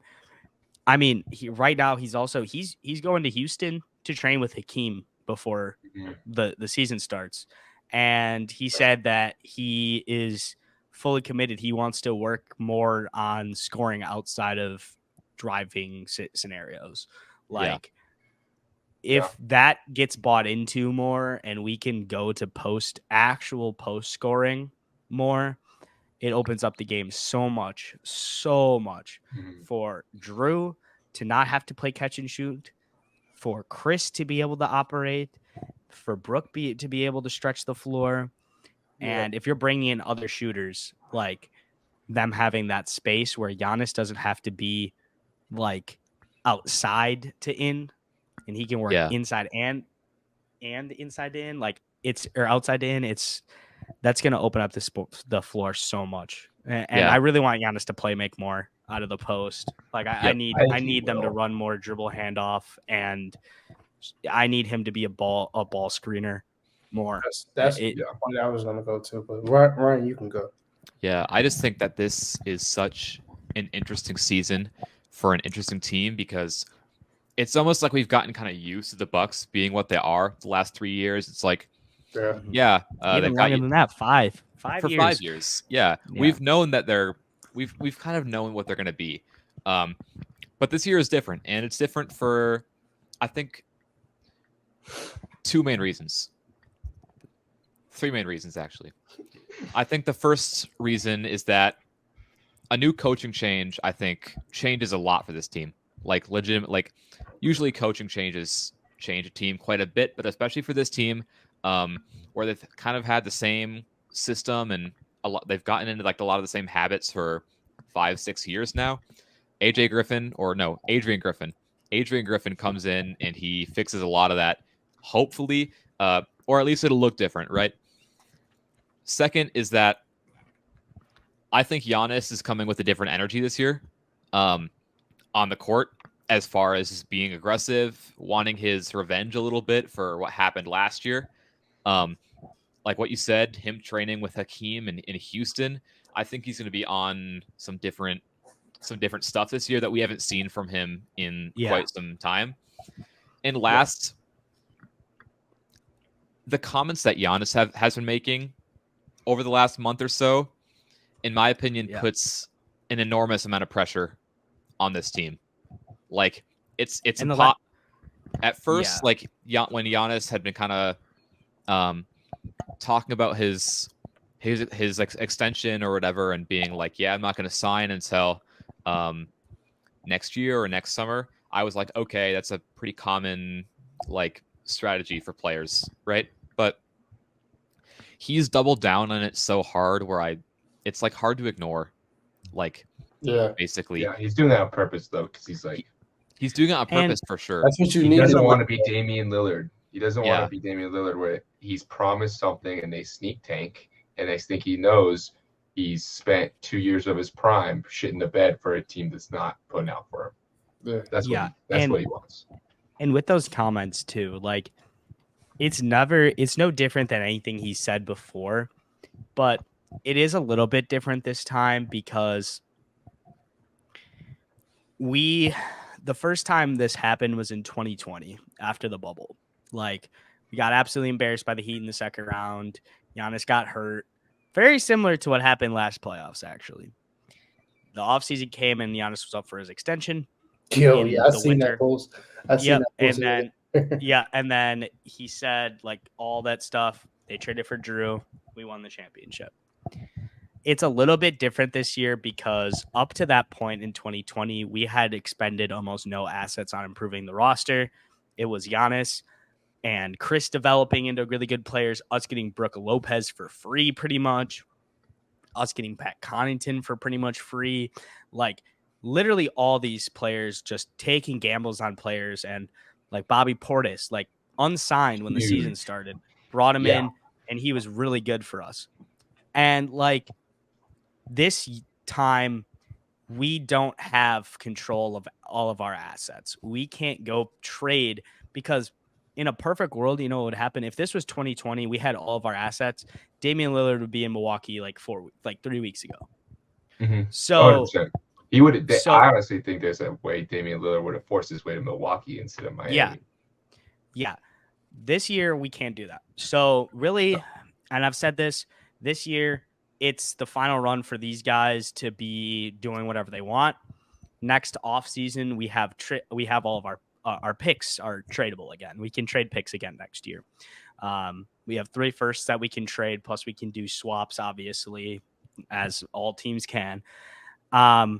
And next year, it's like if we win it's time to like get somebody. And I think Giannis is at the point where he loves obviously Giannis is a very team guy, like loves like all of his teammates. Like that's never been questioned. But yeah, I think Giannis is at the point where it's like, I want a superstar teammate, like, or I want like a high level all-star teammate. Like I want a certified guy that I know is going to be giving me help and he's on the same timeline as me. Everyone on this roster is older. And like I said, I think Chris Middleton was that guy, but then the injury, and then it's like, you got to worry about his I mean, he had a knee injury. He was a guy that was already kind of a slow rhythmic player. A knee injury for a slower player is never good. And he also had wrist injury last year that really messed with his shooting. I have hope for him to get back to a good level this year. But, at the end of the day, I can't really control what happens with Giannis. But what I will say, if he does request a damn trade, will be getting like 10 first-round picks and like 2 all-star level talents. That's the thing. If he requests to trade the next, was it 2 years when he has to sign an extension? Yeah. That might be the biggest trade of all time. Yeah, y'all gonna get Josh Giddey, Lou Dort. Yeah, you're gonna get Josh Giddey, J-Dub, the random power forward or forward they select in this lottery. Everything except their core. Everything.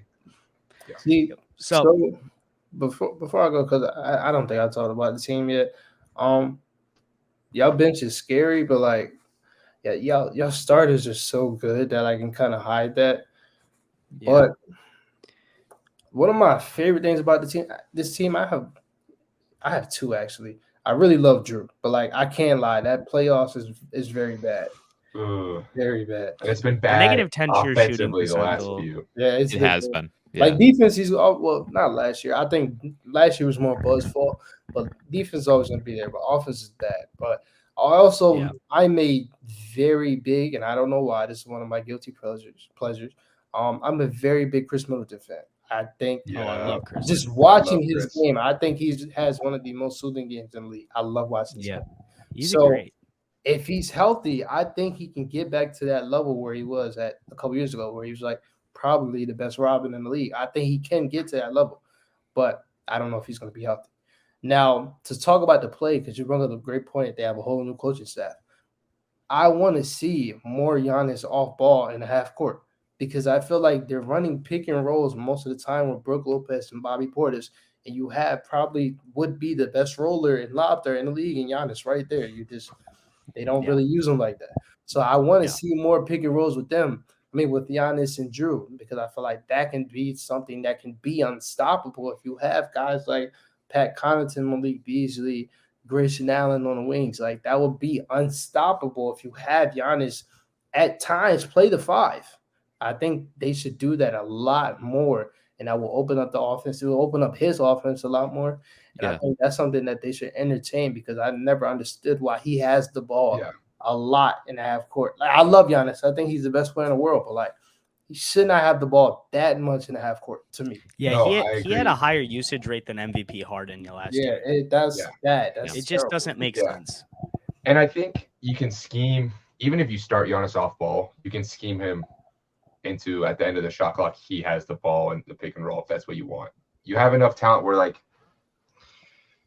you can, if the goal is to create movement in this offense, the easiest way to do that, honestly, is you got to draw defenders. Put Giannis and Chris Middleton or Drew in a pick and roll. 2 defenders are coming at one of them. Yes. And Giannis just has to do a short pop or even pop out to the 3. He doesn't even have to think about shooting it. He can go into immediate dribble drive or immediate rescreen with another. He can come into it with immediate big pick and roll right after that. And you create movement, you create advantages, makes the game way easier for everybody. Yeah. I don't mind Giannis as the main ball handler, even though I agree he's done way too much. It's just the fact that it's Giannis dribbling at the top of the key for 15 seconds. That's the point. Because I feel like that's the bad part. I feel like Giannis is one of the best playmakers in the league, but like they don't let him play make like that. Like, and they're making him play make off flat-footed dribble drives where he doesn't have advantages. A lot. I want to see more motion from not only the offense but from Giannis, because like that will open up everybody's game. I love Giannis, but I hate watching him with the ball at the top of the key, just like hezzy, nothing opens up, and then he has to like pass it out. It's been pretty ugly offense for the last. Yeah. And it's ugly. It is. It's my biggest pet peeve. I hate it. Like, if you ever, which I'm guessing it'll happen more this year. Like, if we're ever watching a Bucks game and we're talking to each other and that's going on, I lose my mind. It's the worst to watch, especially when he's out there with like, that's why I want a creator so bad on the bench, because if Giannis is out there with the bench, nobody can create. Nobody. That's why we get moments like that. And another thing that I wanted to add, like we were talking about movement, this team needs to cut. Like, this team does not cut. There's no cutting. No cutting on this. Like, there's no cutting for some reason. That's where I think MarJon will come in, because even in Ignite, he's always been a cutter off a scoop. Yeah, if you go watch MarJon's Ignite highlights, it's literally just him cutting back door and getting that's what he was there That's to do. literally all it is. Yeah, he has great sense off ball, and it's like, and he had great sense off ball when he played with Giannis in the NBA. Every time I tuned into a Bucks game and they were both playing, I felt like it was like a Giannis every time. Giannis played with Marjan every time, which they should. Like Marjan needs to be on the floor with vets at all time, but he had great chemistry, and I didn't really think he stuck out sometimes, like every rookie does, but he didn't really stick out like I thought he would at all. No. But yeah, I mean, I can talk about this team forever, obviously, but I just think that really the improvements this year are going to come from the scheme changes. And I really like that, Ryan, that you brought up the point about Giannis obviously taking a huge different like step forward and different play style and aggressive and in the mindset, because I think the last time we got a Giannis like that was 2021. And I think the other guys on the roster have become complacent with letting Giannis do everything a little bit too much. And I'm really excited too, because I'm also a really big Drew fan. Like, I love Drew Holiday, but it's like, if you are having this guy that struggles offensively scoring, but then you're not allowing him to play make or move around off ball on offense, it's just not good. There's no good is coming of that. Like, so I see why every shot is a bad shot, because like it doesn't work. So, but for me, for this team, I think it's ceiling is obviously the 1 seed. I think we could be better. I've said it. This team could easily be a 60-win team next year. Like, we won 58 games with Giannis missing over 20 games and Chris missing like 50 games and Bobby missing like 10 to 15 games and, you know, all of that. So I think this team could easily be a 60-win team. First seed, and I think the floor is a 3rd seed, similar to 2021 and 2022, where we had a lot of games where we just like either rested guys or we were doing injury management on guys. So we dropped down the standings a little bit, but I wouldn't expect anything less than like 55, 54 wins at the very least. Yeah. Same. No, I agree. 1 to 3, looking at the standings, 60 through 55. I mean, that's just what they've been the last, 4 years, 3 years, 5 years? Yeah, since like Eric Bledsoe. Yep. Yeah. Okay. Well, do we want to do the Bulls quick? I don't have much to say about the team, so I don't know if you want to stick around. I gotta go. All right. Yeah, no, you're good. Dre is going to be heading out here. He's got some other stuff to take care of, but of course, thanks for coming on to the show, Dre. This is fun. I'll do it again if y'all have me on. This is fun. Let's do it. Yeah, of course. We'll definitely have you back on. Feel free to plug in your YouTube, Twitter, all that good stuff, and letting the people know where you follow you. YouTube's Between the Lines, DA instead of the Between the Lines. I forgot my Twitter, but it's in my YouTube comment. So we'll link it. There's a lot of numbers in there. We'll throw all of Dre's information will be down below in the description, with all of our socials and all the links to all that stuff. So, well, I appreciate you coming on to the show, Dre. You have a great rest of your night. Thank you. See you back sometime. Yeah, peace out, man. Yeah, you too. All right. All right. Well, that was great working with Dre. He had a lot of good stuff. I enjoyed talking with Dre. But same.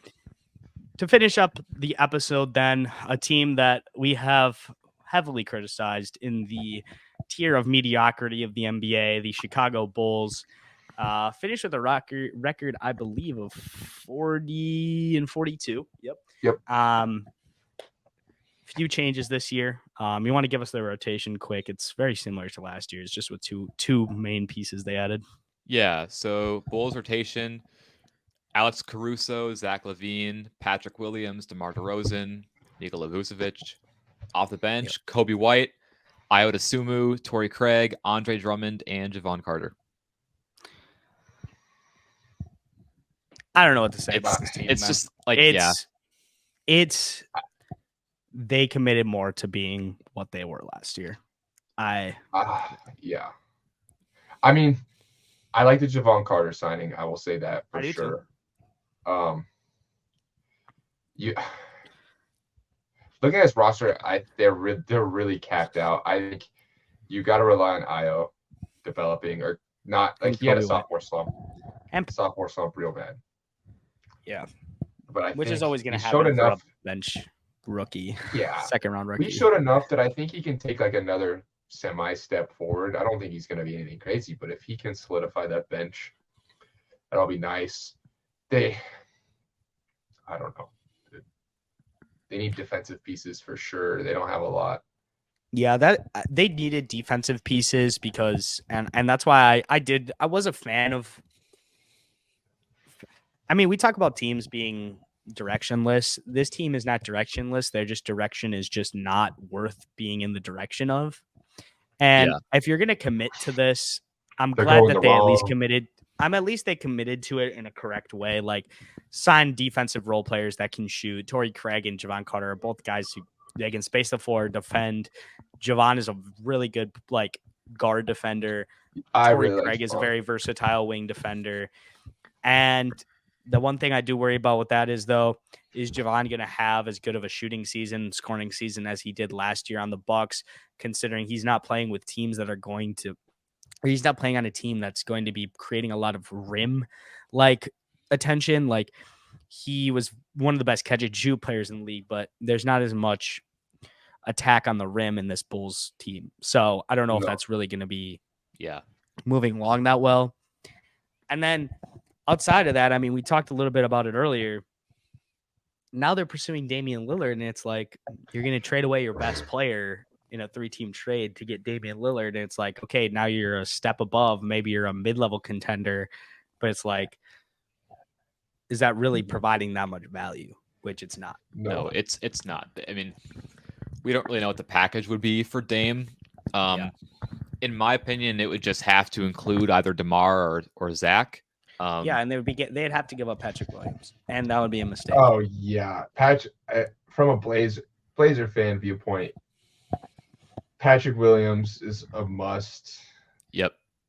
Trying to be level-headed with like the fact that you want Damian Lillard, like as the Bulls, you want to have a contending-ish team, so you try to keep Dame on the team. You got to send DeMar out. DeMar is in that trade. You got to keep Zach. If you let go of Zach LaVine in a Damian Lillard trade, like you're just writing a death wish because Damian Lillard is going to go to Miami really fast. It's just going to be like he's just going to want to go to Miami like next summer or maybe. Yeah. Okay, we're hearing some reports saying that if he gets traded to a team like Toronto or Chicago, he's just going to ask out to Miami anyway. Okay, really quick. I disagree with the Toronto thing. Toronto is going to give him a contending window. Yeah. But Bulls. No. Also, those reports are literally from Miami newspapers and coverage team like reporters. And I'm just I don't buy any of them at all. If there is not a report with a source that is a legitimate like national news source or Chris Haynes, like I just don't listen to it, like especially with this stuff, because like this is getting off the Bulls a little bit, but a lot of, and we've talked about this when we had the episode about like the state of sports media as a whole with journalism. There's so much to gain from these local like news sources that aren't actually accredited to like spread information online. That is just because you can just put rumor on it, and it's like it could just be the talking, like it could just be people talking to each other, and it's just stupid. But it can be two guys with zero sources talking about potential trades, and NBA Central will post it as a rumor when realistically it's just two guys that are playing hypothetical basketball on a computer, which is fine. Like if you want to talk about hypotheticals, it's fine. It's just aggregate accounts are taking advantage of that type of content. And I think a lot of opinion pieces get reposted as news or sources or rumors when it's just opinions. So yeah, but I digress. That's a conversation for another day. But looking at the Bulls roster, yeah. Back to the Bulls. I will say Vucevic had a very good defensive year this year. I believe we talked about that on the center pod. But yeah, that's who the Suns should be going after.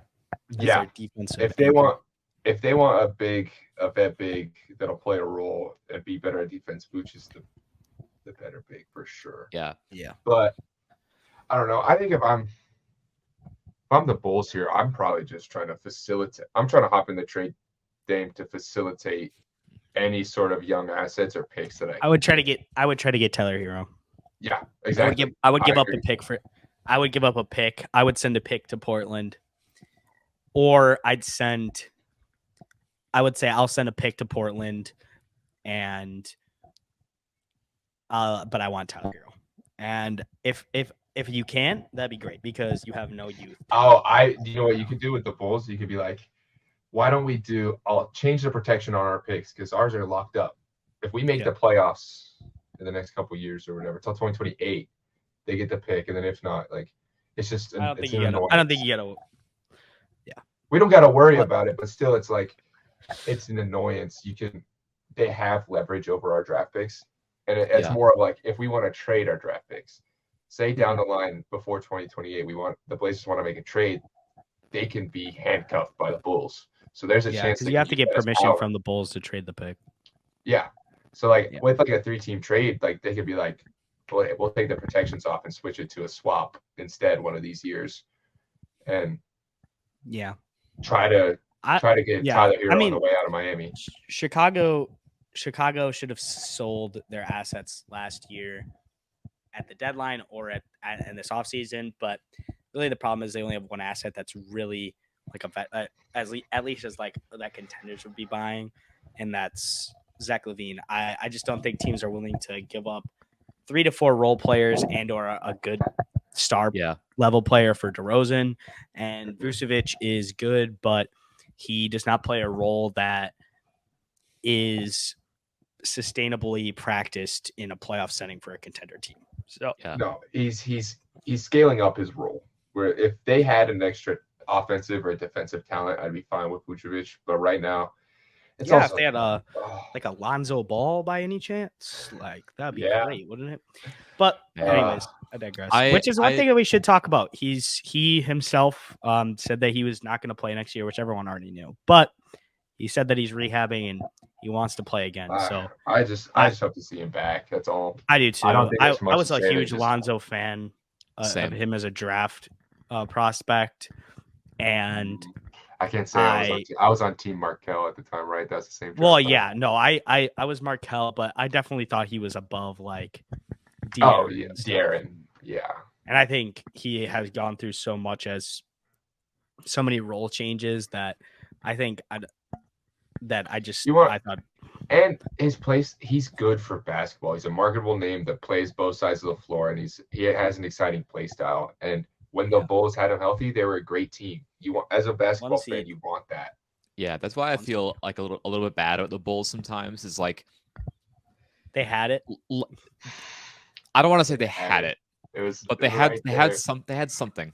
And Lonzo Ball, suffering the injuries he suffered, completely threw a wrench into all of that. And that's what really sucks about it, is like at first it was nothing the Bulls even did wrong necessarily as like a team building, roster construction, because the 2021 offseason, I thought they had a great offseason. They're coming off the Vucevic trade, which has aged pretty badly, but at the time I thought it was really good.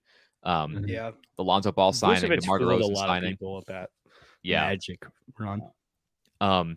But where they're at now, it is like just hard to watch a little bit because they have picked a direction, and that direction is being mid and just like being old and mid. And they're trapped because I'm gonna be honest, I don't think there's a way you get really any value out of DeMar DeRozan right now, and he's the name you got to get off your team.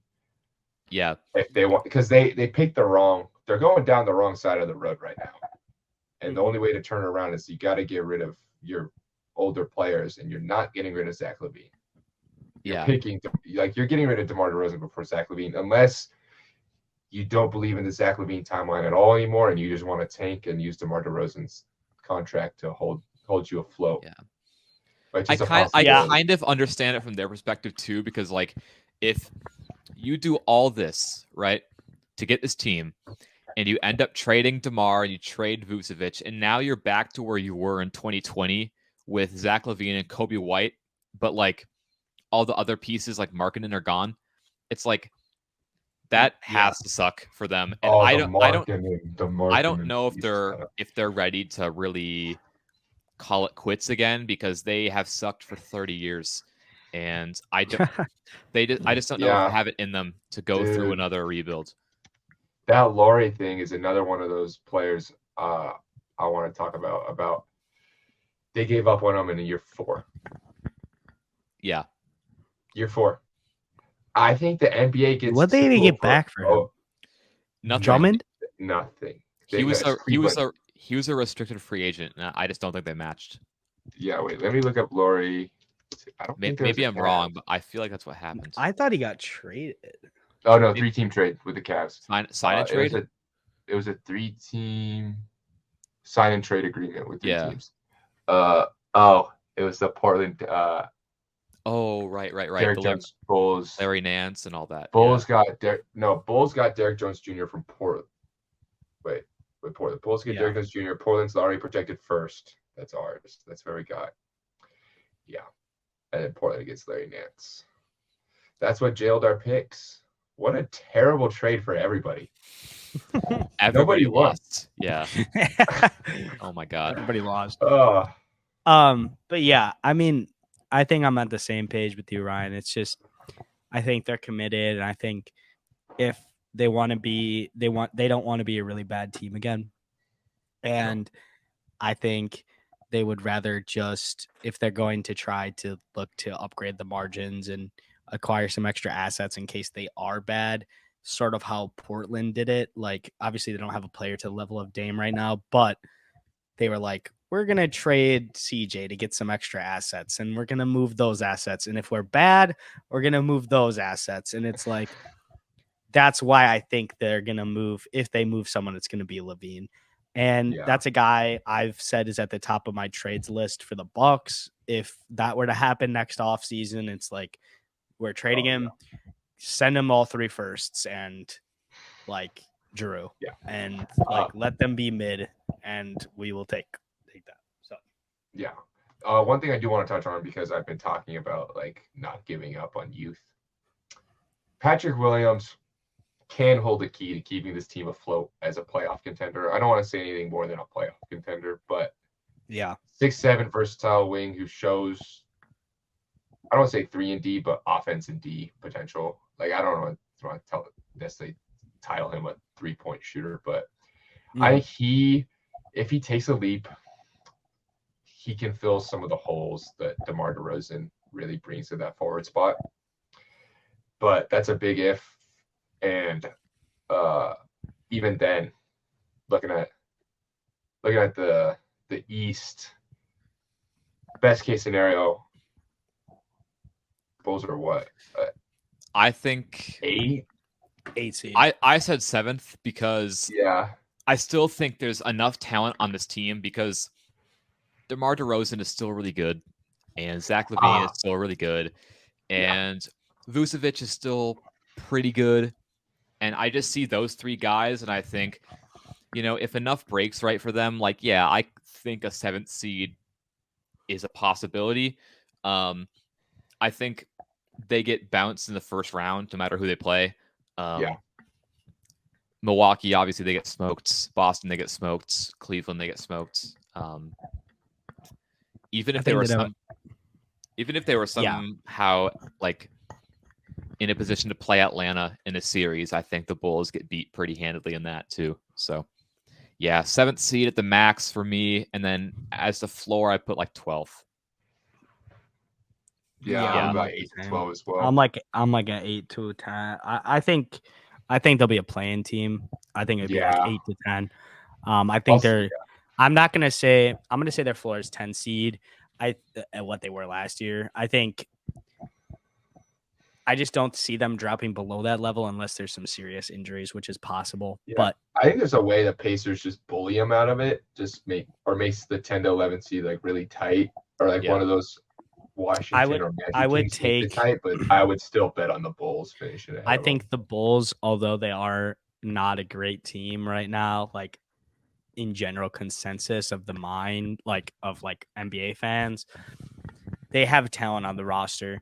Yeah, and at the end of the day, if you have 2 all-star caliber players and a borderline like a guy who can like be a scoring and takes defensive steps and you have some decent role players, which they do, like Drummond playing the backup big, like he can rebound, he can do some stuff for you, like he can be a specialist off the bench. You have Torrey Craig, he can shoot and defend. You have Javon, he can shoot and defend. Kobe White, the big step for me is you have Ayo, like like Patrick Williams was one of the best catch and shoot guys from the corner. Like he can do that if he's more comfortable. He can defend a lot. He's a versatile defender. Like if you have versatile defensive role players and shooters, and you also have 2 borderline all-star guys, like I just don't see you being like that bad. Like you're just stuck in that.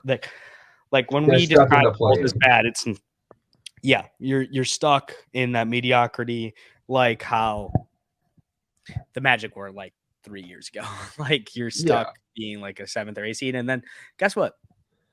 They traded away their picks to a team that was mid and bad, and then they got 2 like all superstar like development type pieces for it. So, as we kind of finish up here, though, I don't want to be all negative about the Bulls. I do want to at least highlight a few I think positive things.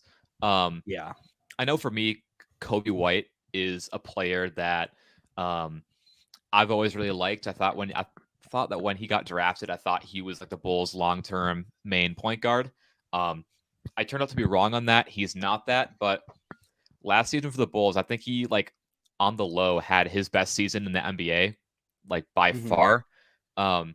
He doesn't average like the same points or assists or minutes that he did like 2 years ago. But as far as like Kobe White's ability to be decisive with the ball and play fast and shoot it well, play make off the bench, I thought Kobe White had a really, really good season for them. And like you ask any Bulls fan who watched like the majority of the games last year, they'll all say that if they can avoid putting Kobe White in any trade, they would, because Kobe White showed a lot last season, and I think he can be like one of the best 6-man in the league.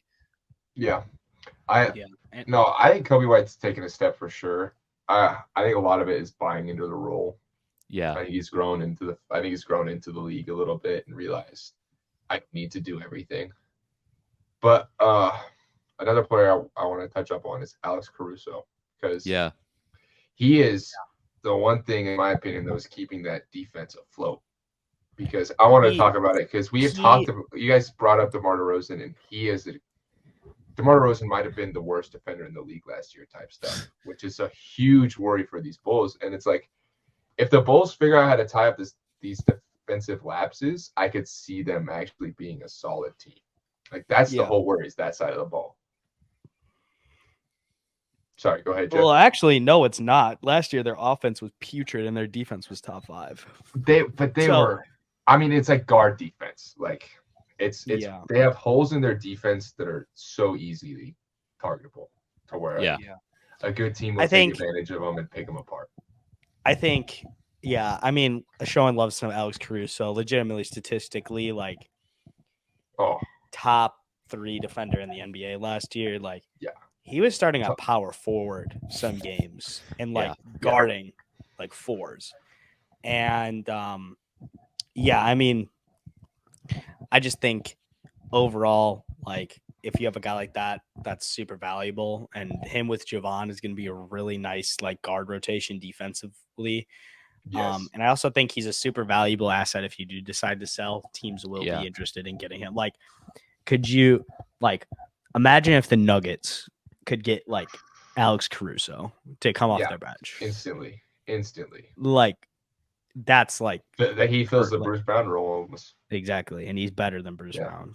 Yep. So that'd be a dream come true. I don't know, but yeah, I don't want to be overly negative about them. I think they have potential to be a team where it's not brutal to watch, but they need to commit to being that type of team. They can't. Yeah. I think what it comes down to also, Billy Donovan, like, not a good coach. Like, I can agree with that. Didn't they give him like a secret contract extension or something that? That's what teams do. Teams do not announce contract extensions for coaches hardly ever because they're worried that other teams are going to try to pry them away.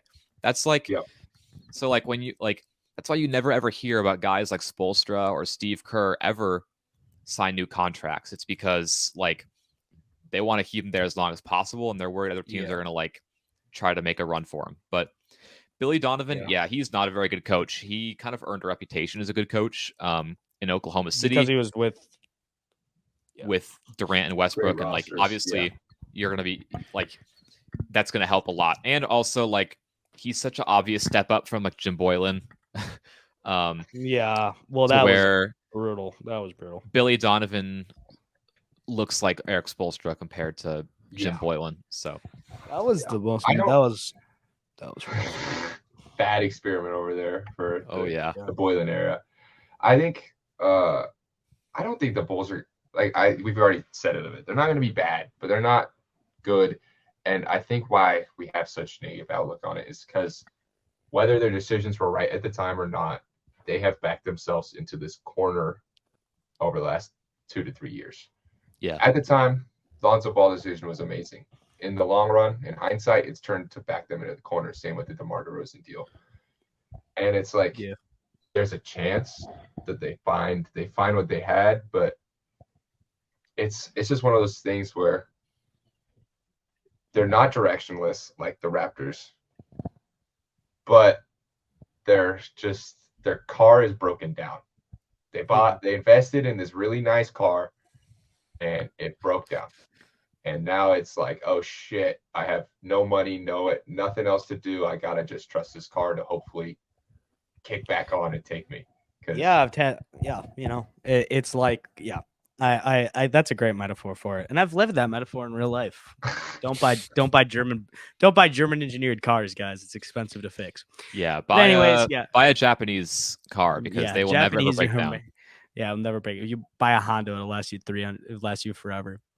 But yeah, I think we all kind of agree. Playing team. I just think that's the play-in like seating is pretty much their ceiling and floor. Yeah. But to wrap up the episode, then we went longer than we thought, but we were having great talk about a lot of these teams with Dre. I really appreciate. I know he did leave, but do appreciate him coming on. It was good talking with him. Everybody leave a like, subscribe, leave a comment down on some of your takes. If you're a fan of any of these teams, let us know down below your thoughts on them. And then to wrap up, down below, you'll see all of our links. We'll leave links to Dre's YouTube channel as well. He makes a lot of great videos about different topics and stuff like that. So go give him a listen. Follow us on all of our socials. And like I said, leave a like and subscribe. And peace out. Peace.